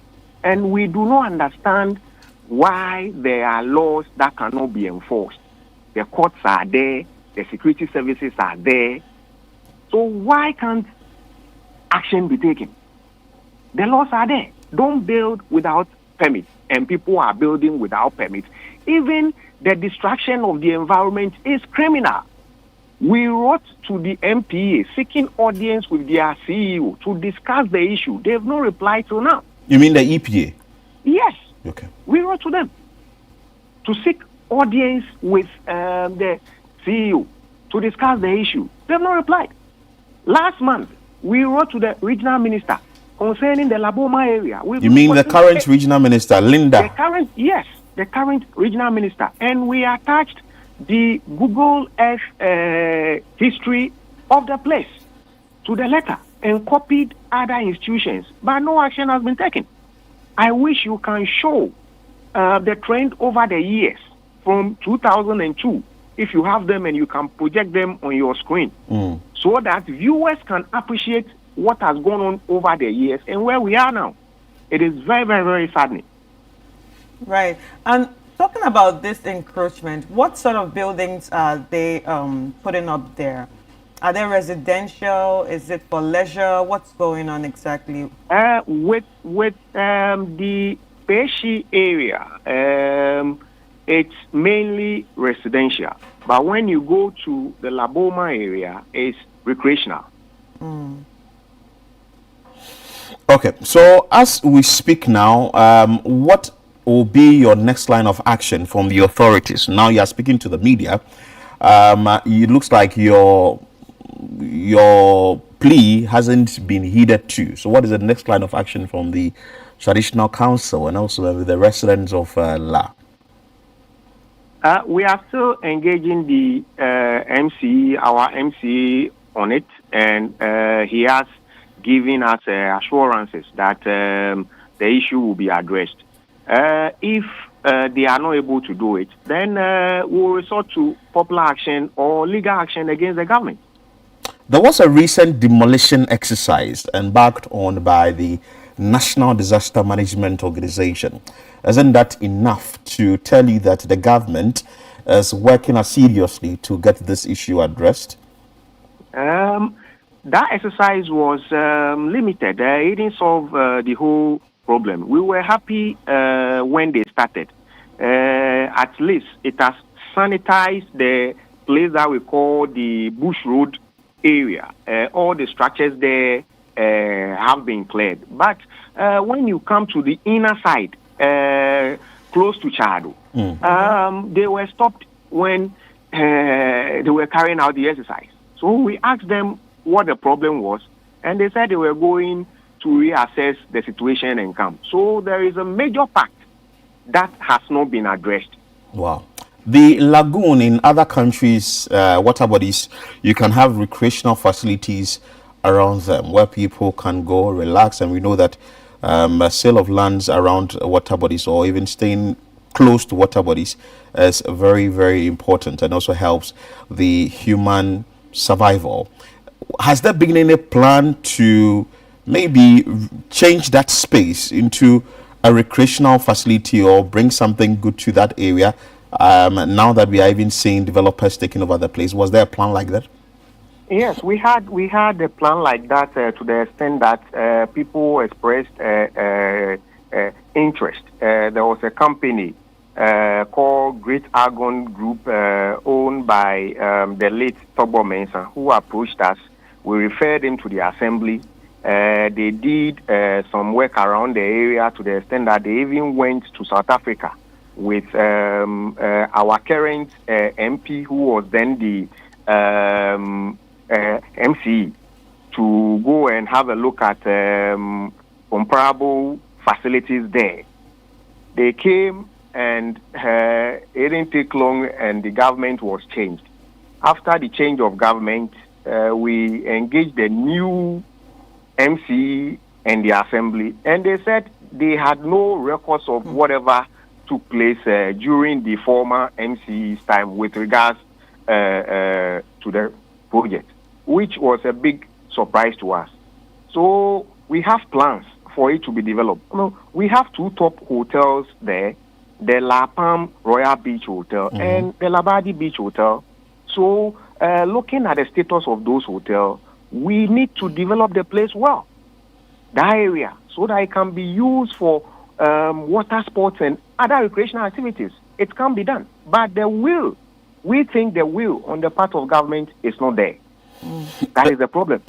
It looks like you've made several calls. You've made several calls, and looking at the fact that it hasn't been heeded to, and years come, years go, does it look like few years to come, if nothing is done about it, the entire buffer zone of the lagoon will be taken by developers? Is that what it is? Oh, yes. I think the limited demolition exercise has even deterred people from carrying on with their feeling to reclaim the land. If that had not happened, and if they do not take action, we will no longer have a lagoon. Anyway. When you go to Laboma, currently all the water bodies at the Laboma beach area are filled. All the water bodies are filled. The mangrove there is almost cleared. And if we look at what is happening even within Ghana, the Angloga area, that the sea is eroding into the town, and people are losing their buildings and things, and other countries, disasters that are happening. If we do not take care, it will get worse. And that is the concern of us, the chiefs, because we don't want that to happen to us. But it seems, as we've said, the relevant authorities are not acting as they should. Wow. Before you take leave of us, are there final words you'd want to share? I would entreat government to be up and doing. As I said, we've dealt with the local authority, we've dealt with the regional minister. Nothing has come out of it. We engaged the presidential task force. So if the president or the presidency is listening, they should ensure that their agencies who are supposed to act to address the issue, they should act, because I know the president has the protection of the environment at heart. That is why he set up the presidential task force. So we should make sure that those who are supposed to act, or else, as I said, we will have no option than to resort to popular action or any legal means that we can use to get government to act. Ni Ajeko Featherford, thank you so much for your time.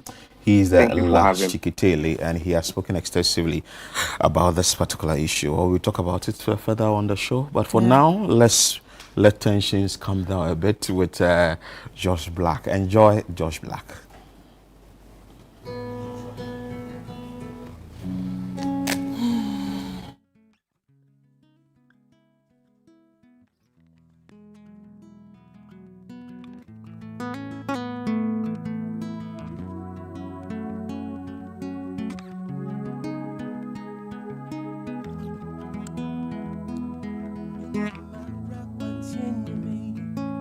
Tumeniko si uswa sewa koto neribe niningu nechi akudye gunikomu nantiemu oba hema papebi kwapuna metie jina wasiegume me hopo po cha mensajene bede na mapensume And with her gentle walk, she passed me by and got me intoxicated with her smiles, with her smile. So I turn around and look again, whisper softly, tell me what's your name, what's your name? Meaning I'm shisha, baby, what is say? Sewakoto, sewakoto. Meaning I'm shisha, baby, what is say? Sewakoto, sewakoto. Neni nechi obieri ho, sewakoto, sewakoto. Meaning I'm shisha, baby, what is say?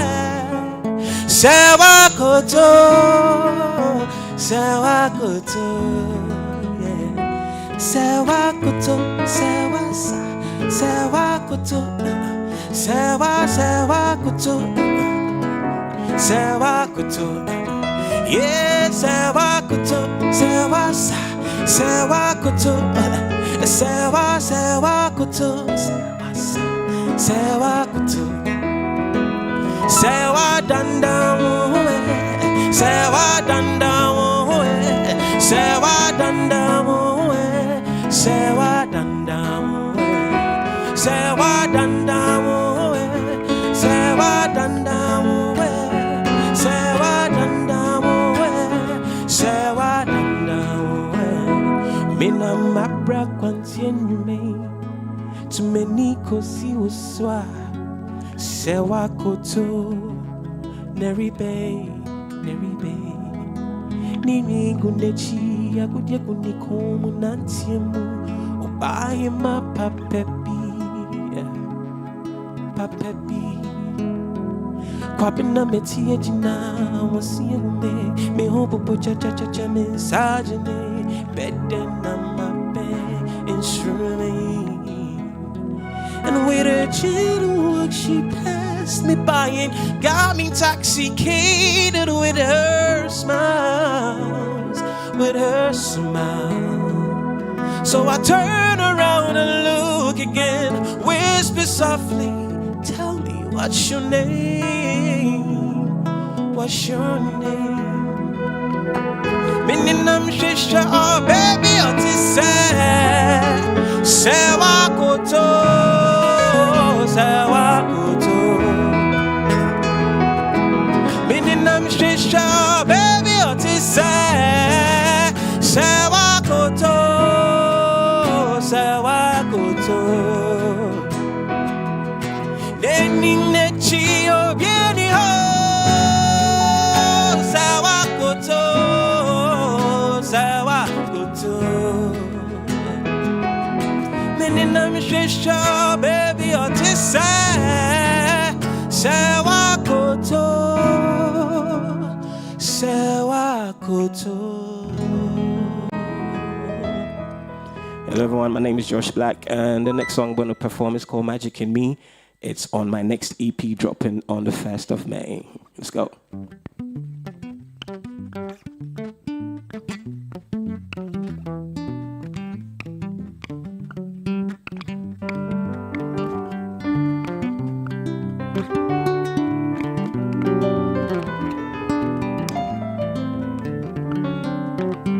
I got the magic in me, and anything I touch turns to gold.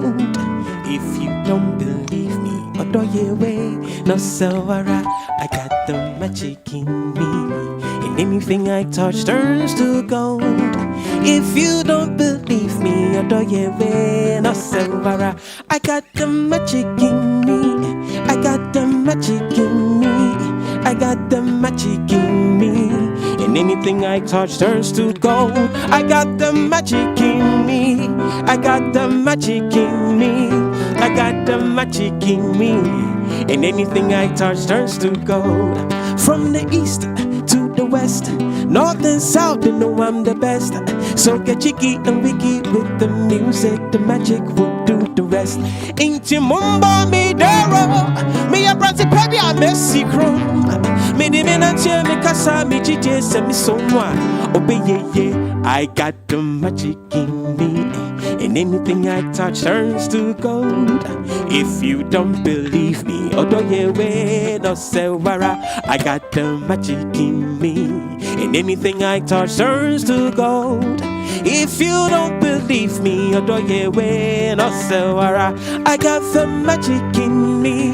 I got the magic in me. I got the magic in me, and anything I touch turns to gold. I got the magic in me. I got the magic in me. I got the magic in me, and anything I touch turns to gold.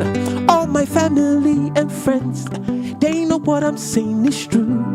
I'm a chip off the old block, my papa is still gold, and this magic is brand new.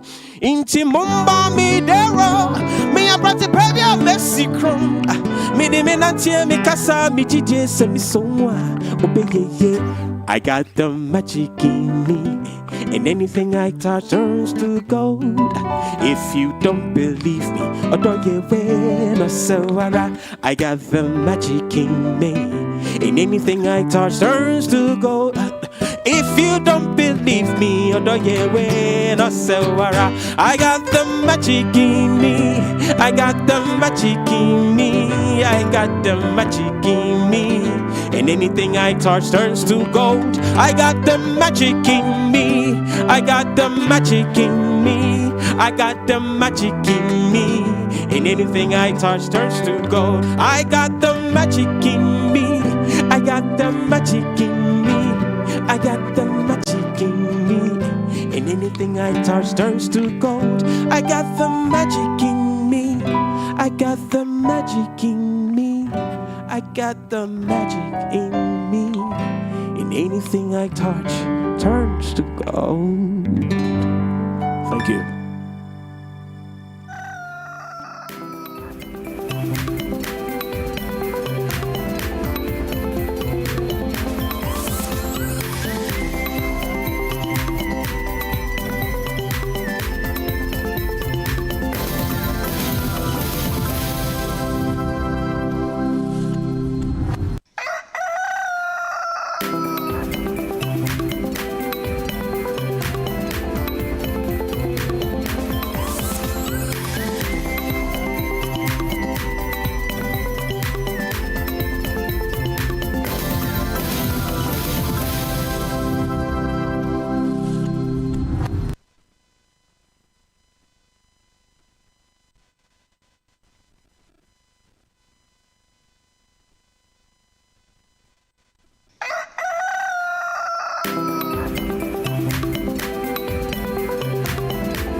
All right, so we all got the magic in us, especially if you're listening to Josh Black. Anyway, he's here with us, and we are about to have a one-on-one or two-on-one with him. I don't know how that sounds, but yeah, we're about to have a tete-a-tete with him, and yeah, we're excited. Hey, Josh, it's always nice to see you here. Yes. It's always nice to be here. I mean, you guys are home, your family. So, your family. Yeah. So I got the magic in me. What actually inspired you to write that? It's a song that stems out of believing in yourself, trusting yourself. You know, sometimes you have what ifs no matter what decision or what path you take. So whatever decision you make, you just stand by it, believing that you have the magic in you to, be who you want to be. Basically, that's what it is. Right. So for those listening to you for the first time, what would you say your genre of music is? I call it high soul. It's a mixture of high life and soul music, because I grew up on soul music, but my identity, I feel, is high life, because I'm Ghanaian, and then our sound is high life. So I just try to bring the two worlds together. So I have music, maybe have the instrumentation or the beats, as people will say it, just high life, influenced, and the writing very soulful, and the singing very soulful, or the other way around, sing a high life melody on a soul, what's it called, progression. Right. Yeah, so that's what I call my genre. But aside that, I don't like to be in a box. So I had to do everything. So Afro beats, high life, reggae, maybe metal music where I know they do. Right? Aside that. Right. But who do you listen to? Who would you say inspires you? It changes. For a long time I listened to PJ Morton for the soul, and but now I find myself really listening to a lot of Pat Thomas and Ebo Taylor. Oh wow. Yeah. Why? Because they are like the blueprint. So if this is what I want to do, I've got the soul part of it. So I mean, even though I know the high life is in me, I still have to listen to people who have done it and did it exceptionally well. So yeah, so I say maybe for the past few years, I've really gone into the high life things of life. And for how long have you been doing this? For so long. I mean, give or take. I think the first time I did anything professionally in music was in 2006 when I was in a John Tay band. That's when I first joined it, like going out to perform and get paid for it and stuff like that. So you were in a band? Yeah, I've been in a band. I have my own band for years now. I formed my band in like 2008, I think. Well, how's it doing? Yeah, it's good. Yeah, it's good. Oh wow. Yeah, all the guys, they're watching me by now. Yeah, we're still friends. We still kick about every now and then. We come together, make music. Yeah, it's going good.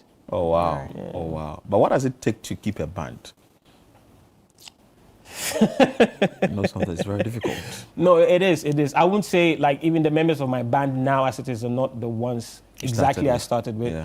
But I still have like very healthy relationships with everyone. I try to do that all the time, so it's a family thing. It's not like a business thing all the time. So yeah, it is difficult because definitely people grow, jobs come, they have to go do stuff. People marry, have kids. And it takes the attention as well. Exactly. So, but then I'm from the school of thought that the show must go on. Yeah. So then, continues. Yeah, aside all that, even though yes, it's true, all that is happening, the show still goes on. Yeah, So going concern. Yeah. Very important. Yeah. And now, how many? So you do covers? No, that's one thing I promised myself not to. Wow. Do. Yeah. So how do you do the band? You do everything is as authentic. Everything is from you? Okay. So when I have shows, or maybe when we do weddings, or I love weddings, and you love weddings. Yeah, oh, it's nice beautiful. money. When we do it's not about the feeling in the air, but about the nice money. No, I mean when we do weddings or corporate gigs and stuff, obviously they request for some specific songs and. So yeah, it's a big band. So when I have to come on, I do my songs. I do some covers too, but you wouldn't maybe see a video of me singing covers or something. Yeah. Like that. So how many songs do you have? A lot. A lot. Yeah. Wow. So how many albums? I have 2 albums out now, and my next EP is on the 1st of May. That has Magic in Me. Magic in Me. It's beautiful. I brought my guys together on a Sunday. We made something called Ghana Sunday Service, where musicians just come together and then we create music from scratch. You understand? So, and it belongs to the musicians, all those who participate in it, including like the recording engineer, the mixing and mastering engineer. Everyone has a take in it. So whilst we were doing that, I had these songs and I was like, hey guys, like, let's record these my songs too. But the song was just ringing in your head? Yeah. So I seized the opportunity and then we recorded these 4 songs. Oh, nice. On my EP, On My Way to Africa, Idijom, Magic in Me, and Runaway. And they are coming out on the 1st of May. So yeah, that's why. Wow. So final question for me, that we can come to your socials and how people can get to listen to you. How do you see the music industry in Ghana? Yeah, we're still growing. Like almost every other department or industry in Ghana, there is growth and there's more room for improvement. But I'd say, being in the scenes both behind and sometimes in front, I can say there's mass difference now. The appeal for good quality music is there now, like more than before, and people are experimenting more. you know, creativity just has no boundaries. Yeah, so then true. every now and then you hear something new, like someone mixes trap with high life, someone is like doing the bugger high life thing, you know, and yeah, we can we can definitely do more by injecting some more funding and support. Yeah. You know, I feel like our music is really rich. You know, I had the opportunity to travel last year and then perform. To where?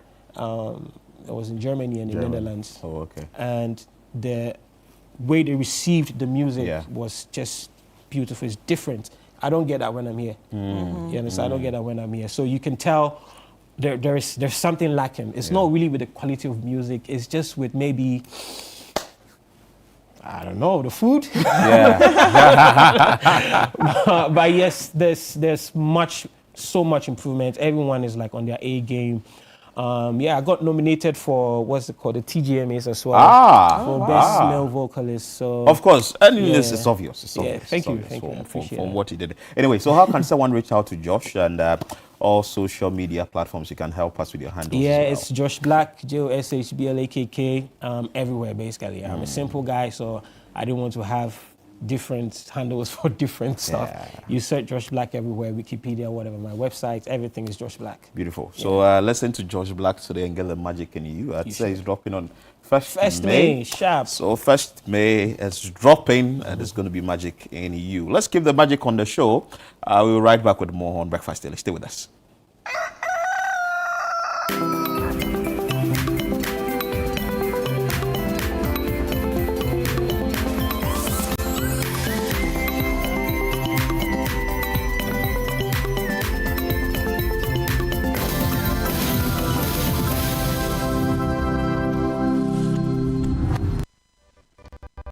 My line of work, a confident smile is everything. Kale Charcoal Toothpaste keeps me on top of my game and ensures my smile is always radiant and bright.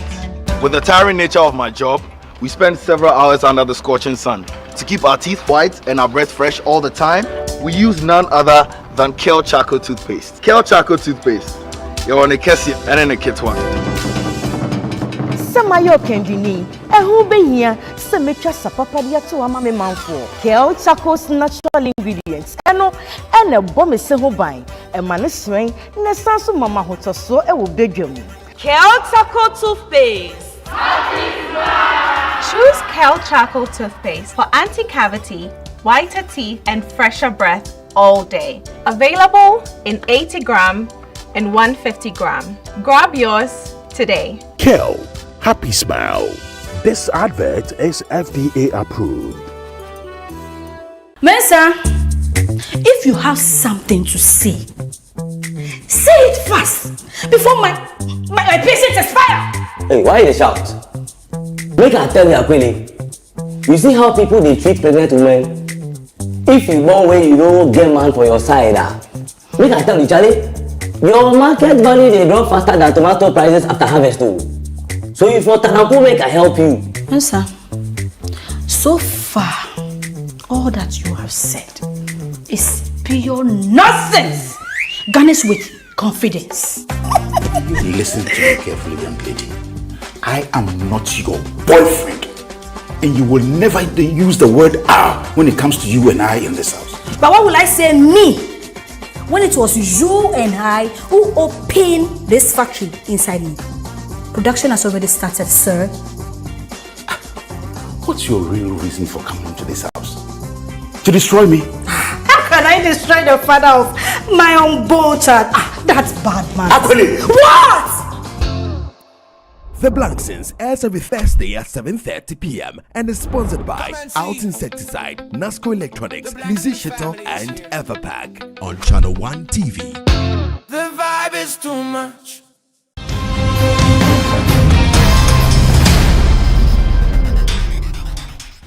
Join us on Footprints this Friday as we sit down with Ambassador Major General Francis Edu Amanfo, retired, a Ghanaian military officer and diplomat, as he takes us through a career that spans defense intelligence and regional diplomacy across West Africa. President Kufuor has taken over and he has appointed General Hamidou. I know you heard the name. I know him very well. General Hamidou, as his national security advisor. I know him. And then rumor had gone to them that, oh, it is Rollins who put me there, so I'm an NDC man. I will sabotage them. General Hamidou went to the president's office. They were there for about 30 minutes. Hey, what's happening? And I'm sitting out here. I entered. The president offered me a seat. I sat down. And when he raised his head, he asked me, which school did you attend? Then I said, I attended Preventive College. Then he laughed. He did not ask me any more questions. All he said was that at that time I was a brigadier general. General, go back to your office and do your work. And that is how I continued to work in President Kufuor's administration. Preventive College did the trick. Alumni. Footprints airs every Friday at 7 p.m. with a repeat on Sundays at 5:30 p.m. only on Channel 1 TV.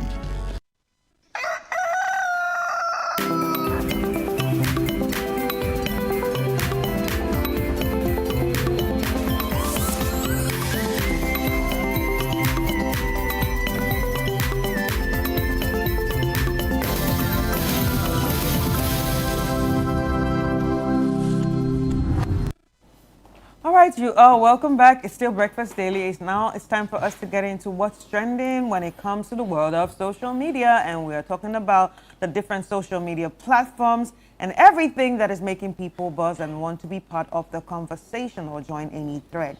Now, there's a fresh one that started yesterday, and this has to do with Africa, especially South Africa, and there have been, different videos that we've seen online that are sparking issues of xenophobia. Yeah. And this is not something new. This is something that happens like once or twice every year. But then it started again, and we have a video on one of the, encounters with an activist and also talking to a Ghanaian man. Let's check out this video, and when we come back, we will see some of the topics of what people are saying. We are fixing this continent. This thing of you guys moving from one country to the other, it's no longer working. We don't want this as African people anymore. We are tired of seeing African migrants moving all over the world, refusing to fix your own countries. Now we're making it very clear to you guys, Utitina, we don't want you here. We want you to fix your countries. Now you came here with a traveling document. You came with a passport. You know that you are a visitor, but now you decided to come and integrate in our communities. You know very well that what you have done is wrong. How many children do you have here? We can come to Ghana and do what you're doing. Passport. Eh? Now you are carrying a bucket. It's 11 a.m. You were supposed to be fighting the government of Ghana there to ensure that they are getting things right. No, there's no fight in Ghana. You must fight once a day. Where's your papers? Passport. Passport. Where's your passport? Take it out. Let me see your passport. Let me see. Luna. Okay, tell me. Who's the police officer that you are bribing to certify these things for you? I didn't bribe. Baba, let me tell you. I'm not Take the foolish. date. These things, let me tell you, ne? You know by law you're not supposed to certify as an immigrant. You're not allowed to certify your passport. No. Okay, why do you certify your passport in a foreign land? Okay. Let's just start there. Why do you certify your passport in a foreign land? You see, it was raining. I follow you guys now on Facebook. How you? It was raining these days. Then when you go out with the passport, sometimes it gets spoiled. That's why I satisfy it so that it won't spoil. Baba, Ghana don't do that. Okay. Ghana don't do that. All right, sharp. Ghana Let me is show the you. only African country that is. Let me show you that when you are doing the abusing same our thing. systems, ne? On the 10th of April, again, the 10th of April, you entered your country when? The very same day you came back. When? Yeah, it's a proof. Yeah. Proof. Yes, the proof. Let crocodile can't go. You went to Ghana on the 10th, and then you came back. No. Because here it says you exited Ghana to South Africa. When? Here it says you entered, here you exited. And it's the same date. It's the 10th of April, 10th of April. This stamp you got there in Elov Street on the street. This is where you got the stamp. Oh, they've got a connection here. No. I am telling you, that's where they buy it from. Well, It's very sad. that's a very disturbing video that is out there making waves on social media. And this has brought up topics of xenophobia and migration. But Chris, this is very sad. Very, very, very very, sad. very, very, very sad. If the Foreign Affairs Minister can take this up, we don't know what is happening off camera. If this is what is happening, maybe. Yeah, there are other videos that we've seen where People beating. they've started attacking, Yeah.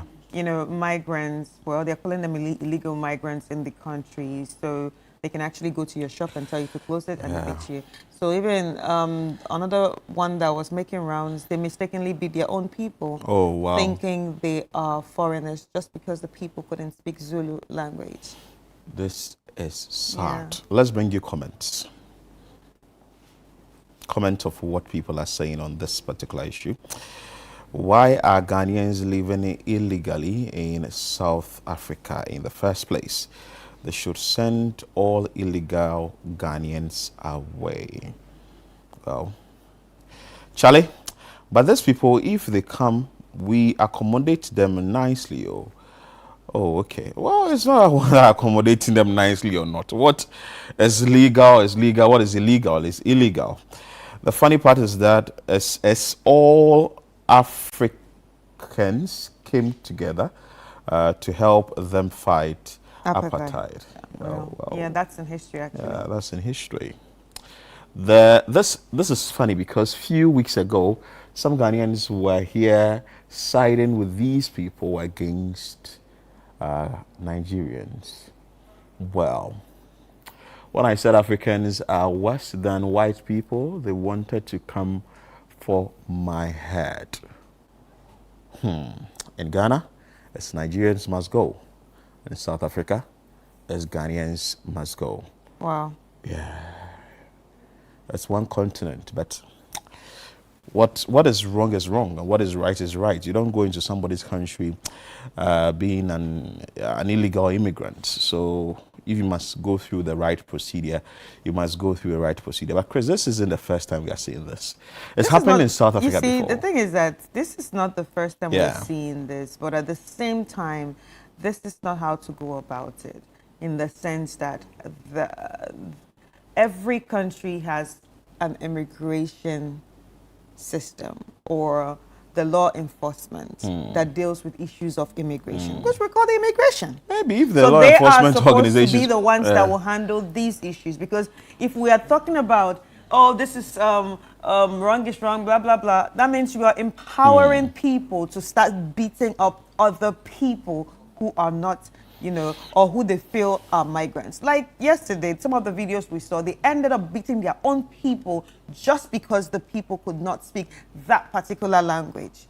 And that's a problem. They're not just speaking to you nicely as how that self-proclaimed activist was. No. But one thing that one of the activists said is, go and fix your country. But fixing the country does not mean that people can't travel.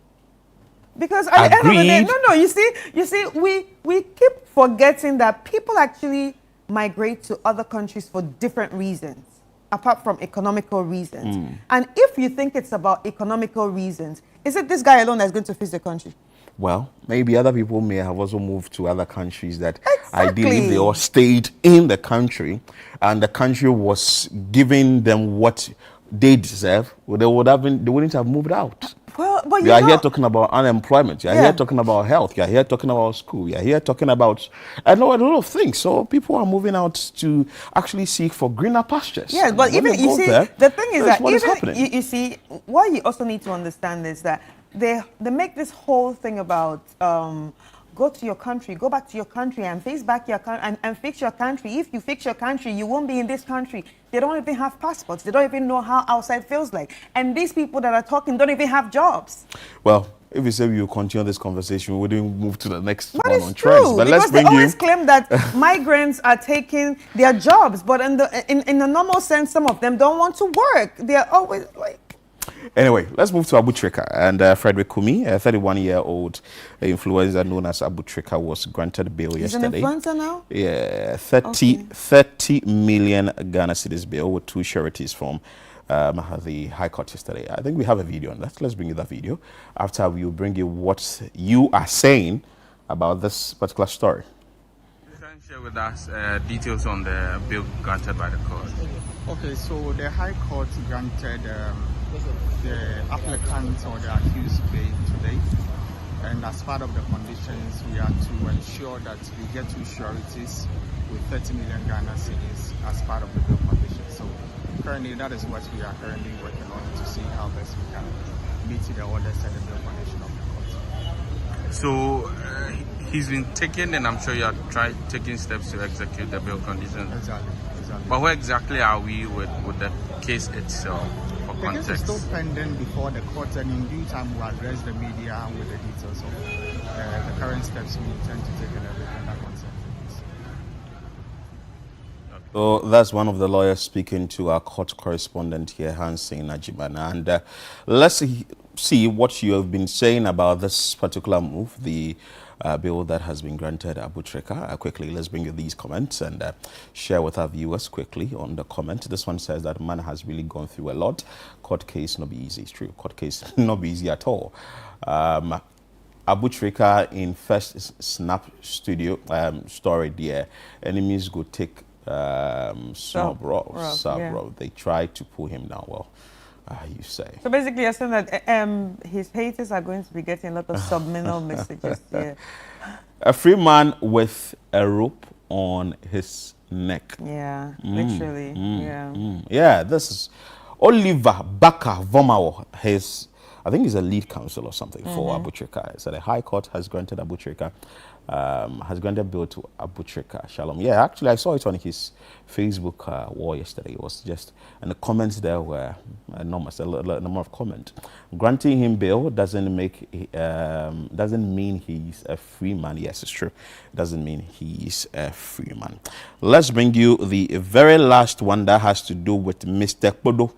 Yeah, do you know the story of Mr. Kodo? Yeah, Mr. Kodo is trending. And if you're wondering what Mr. Kodo is all about, well, the Ghana Audit Service admitted a transpositional error in its payroll audit covering January 2023 to June 2025, which falsely tied 427,995,661 to Kodo instead of 3,476 unaccounted staff at the Ministry of Education.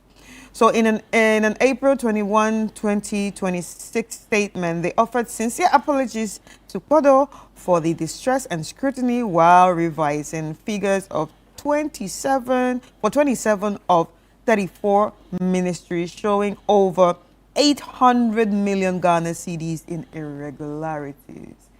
So we actually have some comments on this, but to finish it, Kodo, now at the Ministry of Lands and Natural Resources, insisted his pay was legitimate with verifiable records, as his lawyer highlighted lasting reputational damage. His lawyer says that no, we are not accepting this. And public.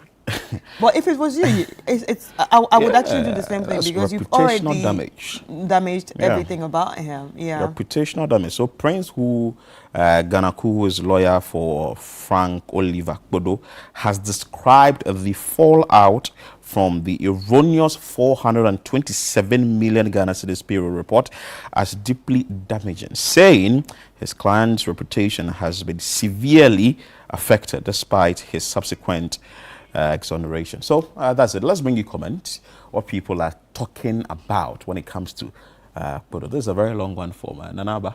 Says that only God knows the toll this has taken on Frank Kodo and his family to be publicly linked to 427 million Ghana cedis isn't a minor slip, but a reputational damage at scale. Like, that's what we're talking about. Yeah. It's a reputational damage, and that's what we're talking about. You, Fourth Estate, you actually owe Mr. Yeah, Kodo it's actually some- Fourth Estate. I brought out the story. Wow. But the money is still gone through the Ministry of Education. So who did the money go to? Are you asking that question? Mr. Frank Kodo, if he is seeing this article, should sue both the Attorney General, the Auditor General rather, and the Fourth Estate for the exact amount. Exactly. So that the money will come to you. Oh, no, I was thinking so. Because if it was me and you damaged my reputation, it is the same money that I want now. So that you know that you took it. Exactly. So whatever you pinned on me, now let me have it legitimately. This one says the Fourth Estate must pull that story. I think they have. And delete someone's son's picture. Someone's son, someone's father. Okay. Has the error been reverted? Where is the money now? It is in government coffers or account? Are you asking a question? Yeah. Is it? This man is about to become one of the richest people in the country. His lawyers must be at work now. Well, they must be working, very important, and we're following up this story keenly on what exactly Kodo is going to do. But you know, we're going to take a quick break here. When we come back, the president spoke about something, eating late at night. Yeah, so we're going to know what eating late at night actually causes. People are eating bangkun. And the people that were against us sending those messages to say. Yeah, people were against us. But anyway, you'll learn more about this on the show. We have an expert coming here to teach us and let us know what really the risk factor is when it comes to eating late at night. Like the kebab you are chewing and the pizza and the shawarma and all those things. You get to know what really it means at night. Anyway, we take a quick break here. When we come back, you get to know that on the show.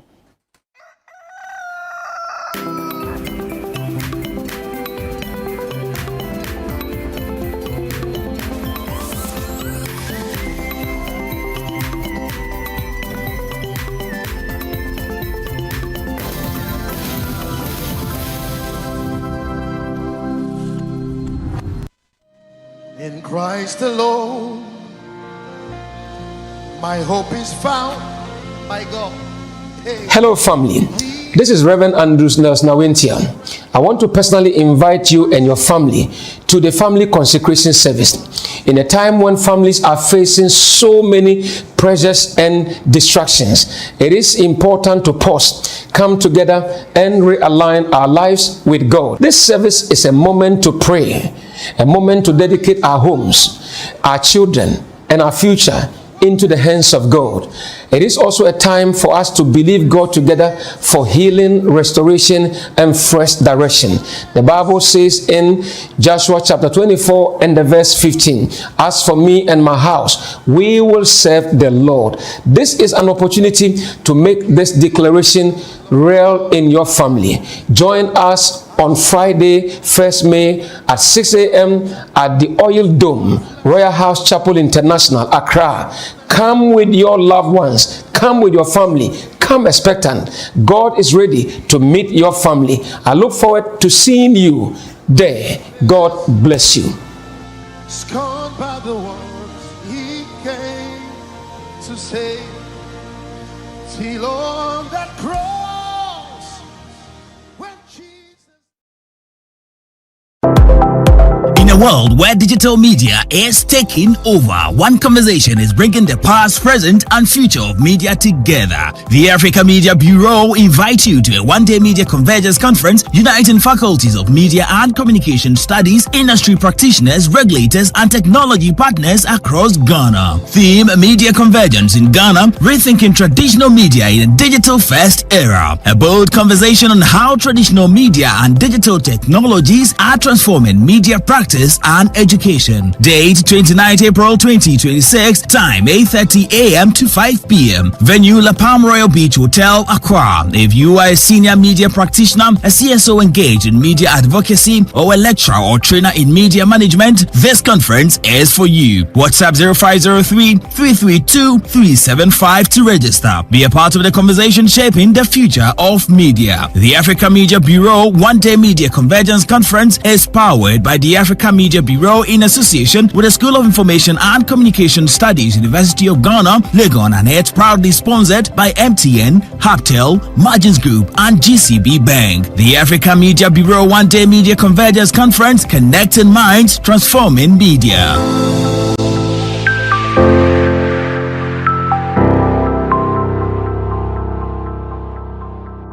The call of forgiveness. May God grant you the grace. This April, 97.3 CDFM invites you into a deeper place of faith, reflection, and divine connection with Seasons of Prayer, a special edition focused on the family. Step into a sacred month of renewal designed to strengthen homes, restore relationships, and draw families closer to God. In the midst of life's pressures and responsibilities, this is your moment to pause, seek, and reconnect together with the source of peace, unity, and direction. Whether you're trusting God for healing in your home, wisdom for parenting, unity in relationships, or a stronger spiritual foundation for your family, this is more than a program. It's a divine appointment. A time to reflect, refuel, and realign your family with God's purpose. Join us from April 1st to April 30th, 2026, only on 97.3 CDFM. Tune in to Midnight Cry from 12 a.m. to 1 a.m. This is your day from 4 a.m. to 6 a.m. Prayer Encounter from 12 noon to 1 p.m. For more information, call 0244-981112. Let this be the season where your family prays together, stands together, and experiences God's hand together. Seasons of Prayer is powered by 97.3 City FM.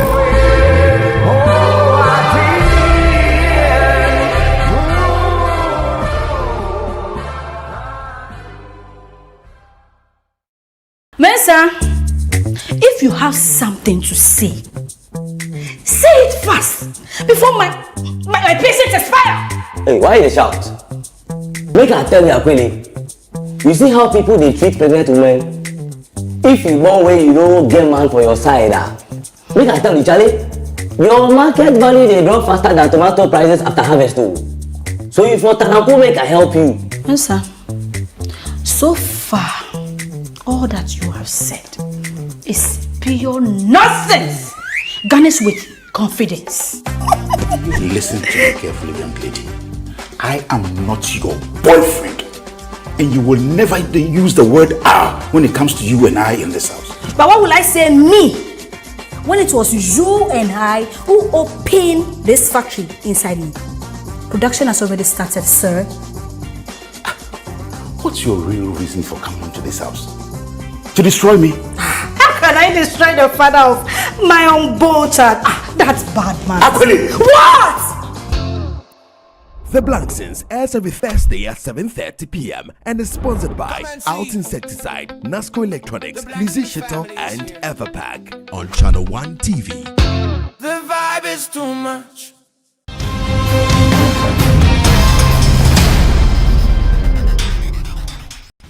Join us on Footprints this Friday as we sit down with Ambassador Major General Francis Edu Amanfo, retired, a Ghanaian military officer and diplomat, as he takes us through a career that spans defense intelligence and regional diplomacy across West Africa. President Kufuor has taken over and he has appointed General Hamidou. I know you heard the name. I know him very well. General Hamidou as his national security advisor. I know him. And then rumor had gone to them that, it is Rollins who put me there, so I'm an NDC man. I will sabotage them. General Hamidou went to the president's office. They were there for about 30 minutes. Hey, what's happening? And I'm sitting out here. I entered. The president offered me a seat. I sat down. And when he raised his head, he asked me, which school did you attend? Then I said, I attended Preventive College. Then he laughed. He did not ask me any more questions. All he said was that, at that time I was a brigadier general. General, go back to your office and do your work. That is how I continued to work in President Kufuor's administration. Preventive College did the trick. Alumni. Footprints airs every Friday at 7 p.m. with a repeat on Sundays at 5:30 p.m. only on Channel 1 TV.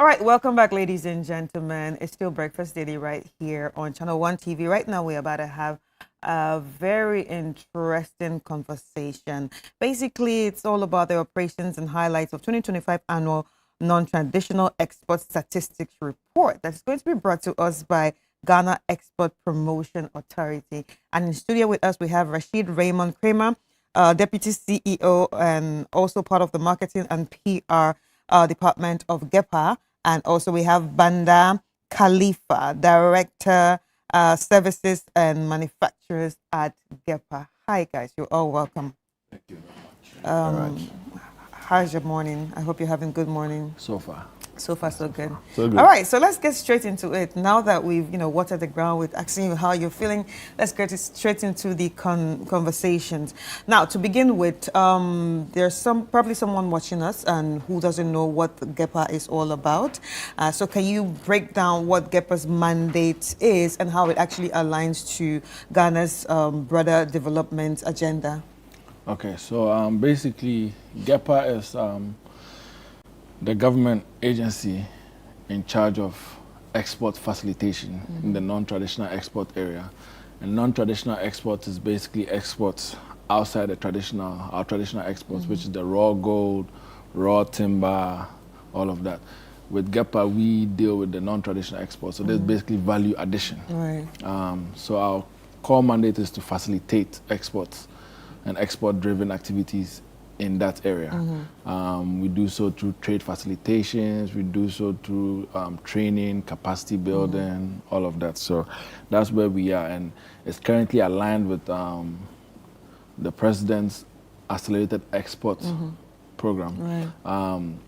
Our mandate is going to help drive that Accelerated Export Development Program, because the key goal for that is to increase value addition when it comes to our exports. So less raw materials out of the country and more value addition. We are looking at hitting 10 billion by 2030. That's the President's dream. And we would make sure we achieve that dream if we can before 2030. To achieve that, where are we right now? We've hit 5 billion in the first year. So that's good. Very good. So that's good. 5 billion in the first year. So you can say GEPA is working or Ghana is working. Which one is it? The economy is working. All right. So Ghana's non-traditional exports are actually classified in 4 main subsectors. Can you share what those subsectors are? Because when we're off camera, we're talking about some of the sectors that you work in. So thank you very much. Good morning to your viewers. So the sectors can be categorized into 4 major areas, and you could have subsectors, but the 4 major areas are manufactures. Here we are talking about all the value-added products, processed and semi-processed, like cocoa paste, like chocolate, like plastics, name them. And then we have handicraft. Those are the products that you don't add or you don't use a lot of machines. You're looking at the handy work of Ghanaians, like tie and dye, like pottery, artifacts, those ones. And then you're looking at agribusiness, which we call raw agricultural produce. Here, like shea butter? Like shea butter is processed. Okay. So we are looking at pineapples. Probably the nuts? The nuts, yes. The nuts will fall in there. All right. You are looking at pineapple. You are looking at cashew, raw cashew. Yeah, raw cashew. Yeah. So, the unprocessed part. But cocoa, of course, cocoa beans is not included. Cocoa beans are not included, let me put it that way. And then the final one is the intangible sector, which we call trading services. So you're looking at IT and IT-enabled services. Yeah. You're looking at how do you promote our medical centers of excellence in other markets. How do you promote our education, which is one of the best in the sub-region? How do you promote our higher institutions of learning to be able to attract foreign students into our universities? So these are the 4 major sectors that we are looking at. Right. So how are these actually significant to, you know, the export economy? Yes, these sectors bring in the foreign exchange. If you don't promote them, how do you get our products, you know, out there for them to be able to attract buyers? And the more we sell, the more we get more foreign exchange, and the more stability you're going to get from for the city. So it's very critical. It's very, very important. An export-led economy is the way to go. Yeah. Okay. So basically, this is another question that pops up to my head as we're talking about this. Now, are there any measures to what rules to follow to say, okay, your product is actually ready for export? Are you the one that puts those rules? Rules in terms of export? Yeah. So it depends on when you're exporting out of Ghana and when you're about to import into the next country. Yeah. So leaving Ghana, yes, we would put our rules and set our regulations, and we do that in collaboration with other agencies. So you have your FDAs, you have your PPRSDs, you have your the taxman, you have even the Registrar General to make sure your company is in good standing. So we together with them will put all those rules, and we look at your packaging and make sure you conform to wherever you are going to. And then when you do get there, the regulatory bodies for whatever product it is will be the ones to set the rules before you gain access into the country. So it all depends on at which point of origin the exporter is at. That will determine who puts the rules into place. All right, so I can see the 2025 NTE Statistic Report. Yeah. So what are the key highlights here, and also the major performance trends, and also which sectors contributed more that we should know about? So the major highlight is the fact that in the last year, the NTE has seen a growth of over 30%. This moved from 3.8 billion to 5 billion in a year. So that's the major highlight. You would realize that our destinations are diverse, with Europe leading the charge. Over 55% of our exports went into Europe. And even in Europe, the Netherlands was leading the charge. We had over 800 million from Netherlands alone. And then you have Italy coming up, you have the UK coming up, you have other Hungary, all those other people coming up. But the key interesting fact is to realize that right after Europe, ECOWAS led was the next next in line. They gave us over 30% of our export earnings, and this is just our neighboring countries, Burkina Faso and Burkina Faso, Nigeria, Cote d'Ivoire. They gave us over 30% of our export earnings. So that's just to tell you how AFTA can help us with the situation, because then if this only is coming from just our ECOWAS countries, if we start including the East African countries and all of that, we do not need to go too far when it comes to Europe. We can just free trade within Africa can bring a lot of export earnings. And the main contributing factor for this year's NTEs will be coming from the cocoa derivatives, cocoa paste, cocoa powder, chocolates. Is it because of the chocolate? Is it because the Europeans use it for chocolates? No, so I mean, it's not just the Europeans. Even the Asian countries are buying. North America had a significant increase of over 86% in export earnings for us. So from the cocoa products? No, in general. Okay. In general, but cocoa just led when it came to which sector led which product led the NTE report. It was the cocoa products. A lot of them will be the chocolate producing companies, and then the hot chocolates and all those people. But outside of that, we also realized that it's because of the accelerated export program. So we are exporting less beans and increasing more of our value addition. So instead of taking out the raw beans, we've added value to it and giving us more steady income for that sector. Right. So that would also be a huge contributing factor. Right. In general, the manufacturers gave us the most. They gave us over 3 billion.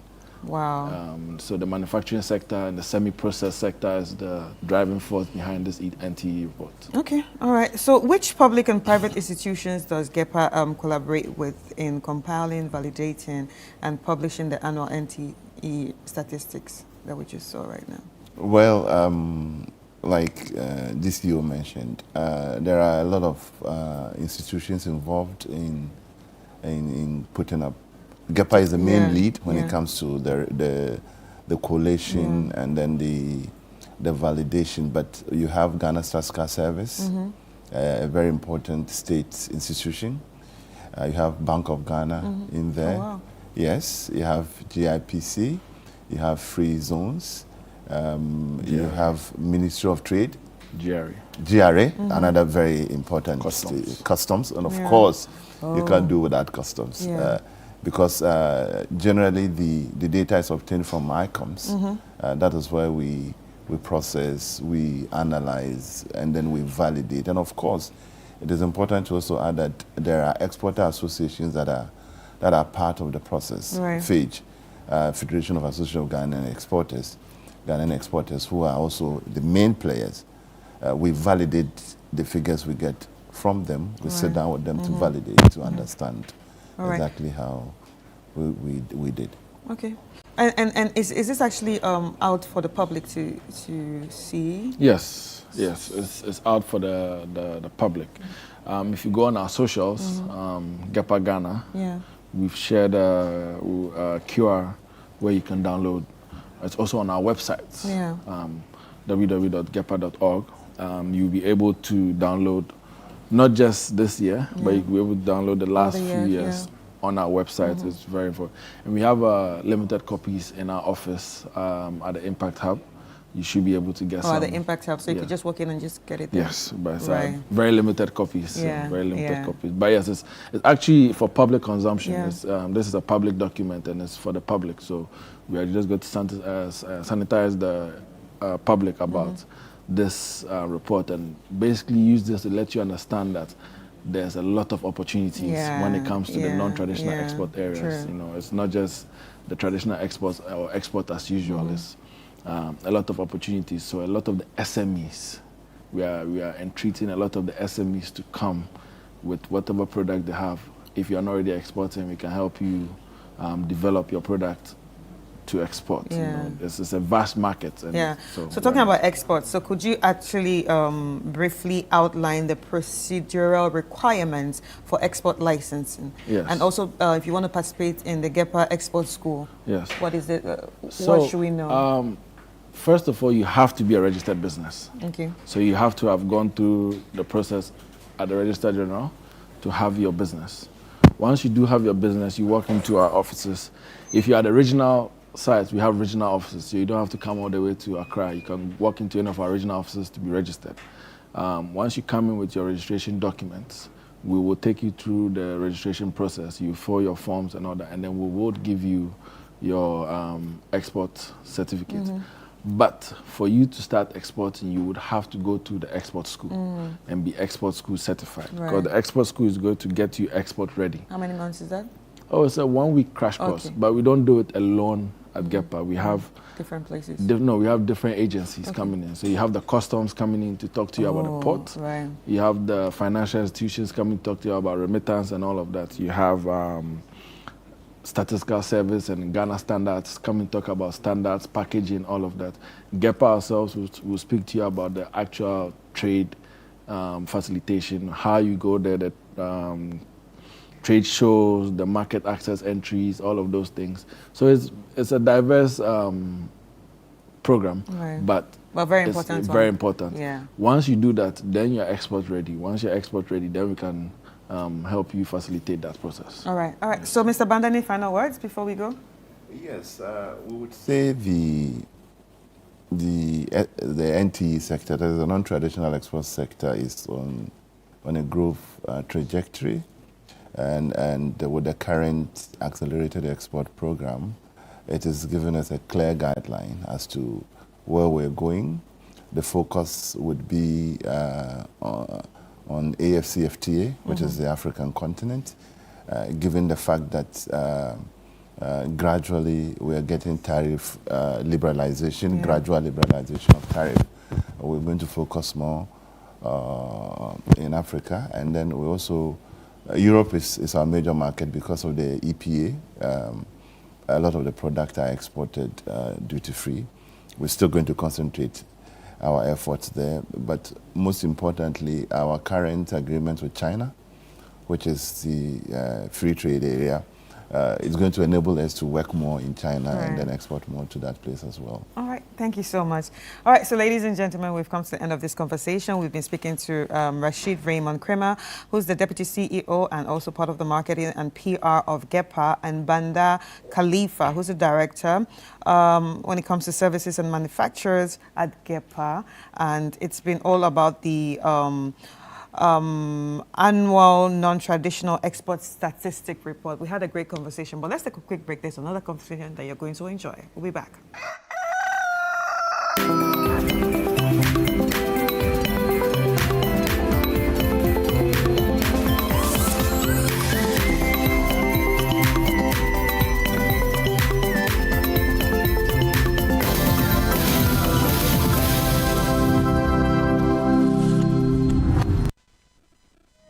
In Christ alone, my hope is found. My God. Hello, I am Reverend Fred McDavis, and I'd like to personally invite you and your family to the Family Consecration Service this year, 2026. In a time when families are facing a lot of pressure and distractions, it becomes important for us to pause, come together, and realign ourselves with God. This service is a time to pray, to dedicate our homes, our children, and our future into God's hands. It is a time of healing, restoration, and for fresh direction. Join us on Friday, 1st May at 6 a.m. at the Oil Dome Royal House Chapel. Come with your loved ones. Come expectant. God is ready to meet your family. I look forward to seeing you there. Of God in helpless faith, the gift of love and righteousness. Welcome to The Point of View. This is your favorite current affairs show here on Channel 1 Television. On The Point of View, we pick the right topics, get the right guests, and ask them relevant questions on issues that matter to you. With the complexities of the issues happening around us on a daily basis, it's the hard-hitting conversations and the probing questions of The Point of View. So what is the Public Account Committee's job? So what we do is to scrutinize, clarify, and find out why certain infractions have been made. What do these IMF programs try to do? The current program is for budget support. Okay. There are no projects attached. That teases apart the twisted entanglements of politics and governance, as well as religious and social discourse. The Point of View brings you the policymakers and duty bearers and drills down to the very bottom of issue. What authority do you have? The Point of View airs every Monday and Wednesday at 9 p.m. only on Channel 1 TV. Move on and bring you another interesting one that has to do with the man. He's in the music industry. Rocky Dawuni has been in the space for a very long time. Today he's come to tell us something interesting, an event that is going to happen on the 25th of April, some 2-3 days from now. But the man himself is in studio. Rocky, how are you doing? I'm doing very, very well. It's great to be in here. your presence, Thank you for having me here. Yeah, you're welcome. You're welcome. Let's move straight into the event. Tell us what the event is about. Rocky Dawuni and the Afro Root Rockstars event. What is this event about? Well, the Afro Roots Rockers is my band. It's a 14-piece band that is basically represents my sound. And for me too, I'm preparing for the release of a new album. And so I felt there was a need for me to do something that is a concert that is intimate, because many people have not gotten the opportunity to see me frequently play here. A lot of times either we are on the road or we're traveling outside. So I also felt that, you know, there is a need in the world right now for an infusion of positivity. You know, when you turn on the news or you look at what is happening, whether it's in the Middle East, whether it's in Ukraine, whether it's everywhere, it's just bad news upon bad news upon bad news. And I feel that art is also key to instilling that sense of hope, that sense of celebration. And in Ghana, to the stability that we are enjoying right now and all of that, I feel there's a need for us to celebrate that energy. And there's nothing better to do that than a musical, powerful concert in a very intimate space to honor and thank God for what we are experiencing, at the same time too, as a pledge too for stability not only within our country but also within the sub-region of West Africa, and then by extension to the continent of Africa. So it's going to be Pan-Africanist, it's going to be Ghanaian, it's going to be joyful. It's an opportunity for us to celebrate. So Saturday is going to be a very, very serious night of music and, you know, celebration. Interesting. I like the venue as well. The intimacy part you're looking at. So Zen Gardens is the venue. And that's starting at what time? By 8, things are moving.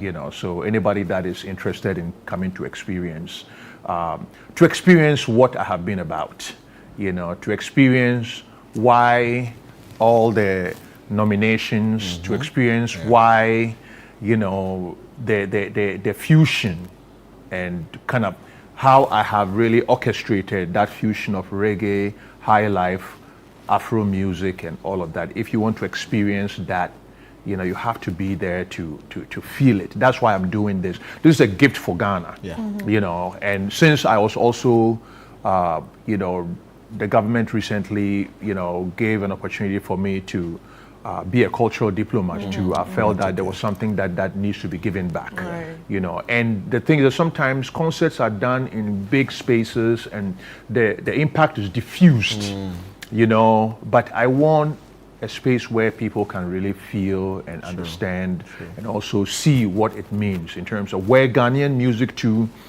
as to the level that we can, when it comes to the live space, where we can push things, the type of fusion that we can utilize to also break through culturally and internationally. This is something that I have curated and created, and I feel that there's a great opportunity for people to experience that in an intimate setting. So this is going to be a special show. It's my first show for the year before we start our tour. In July, we start in Europe and then also in the US and all of that. So this is something for the home people to come and experience me before the year starts. So apart from you and the band, are there going to be guests that are going to be passing? Yes, there are special guests, and then there's also, you know, an amazing musician, you know, who is also going to be, you know, opening.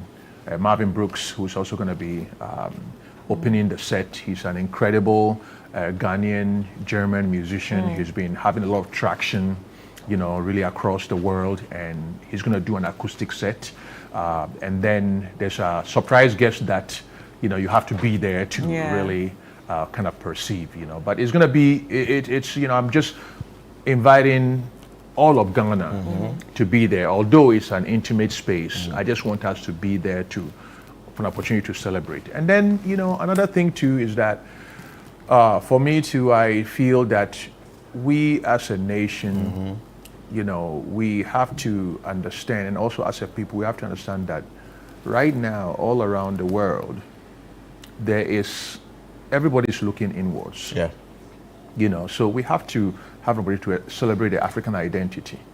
You know, we have to understand that this is a time in an age where our focus has to be that there's nobody coming from outside to change the narrative for us. There's nobody coming, there's no savior coming from outside. it has to be a time of African initiative. Yeah, it has to be, yes, you know, we have to take control. And even seeing you wearing fugu, now that fugu, you know, and this is just even a sliver of what can happen if we're intentional about the things that we're doing. Right now, there's a lot of people who are making all of this. The value chain is all being empowered. And so that's what has to happen to our music too.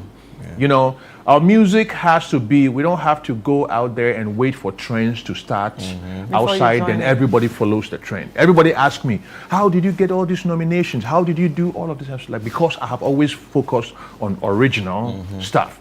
When we create something that is our own, it doesn't mean that we have to stay with the past, but the past informs us as to how to curate the future. Yeah, true. You know, and that's what we have to do with our sound. That's why my sound, my Afro root sound too, represents the vision of an African renaissance, the vision of how you can use high life music, mix it with Afro, mix it with diasporian reggae music, and then also have a message part of it that can be a point of inspiration. I feel that everybody needs to be inspired in the times that can do spirit. Even the vision of Osagyefo for Dr. Kwame Nkrumah and all of that, it was a very political pronunciation. But how do we distill that same information as a means to inspire our people in terms of our music and culture? And I feel that is the experience that. So is it a ticketed event? It's a ticketed event. It's 150 Ghana cedis. Very, very basic. I mean, that's something that I feel everybody can be able to afford. So for me, it's not really about the money. It's actually free. So this one, for instance, the 150, how can someone get it? At the gate? Yeah, at the gate. I think that, you know, come to the gate and just get it. and then enter. It's a free for all. It's a free country. Come and be part. My whole thing is that Ghanaians need to experience this energy and this vibe. Beautiful, beautiful. We can either be spectators to history or we can be partakers to history. Beautiful. Thank you so much, Rocky Dawuni. It's always an amazing one coming in studio. Happy birthday to Mrs. Vivian Jacqueline Enin, Principal Nursing Officer and in charge of admission ward at Pantaime. This special day bring you joy and good health. This is coming from your friend Nana Amma. My name is Philip Nilato. You have a birthday message? No, I don't. You have don't. A And I did a show with Chris Carter. Manatu from what started the show. Let's enjoy Rocky Dawuni as we say bye bye to you. Enjoy.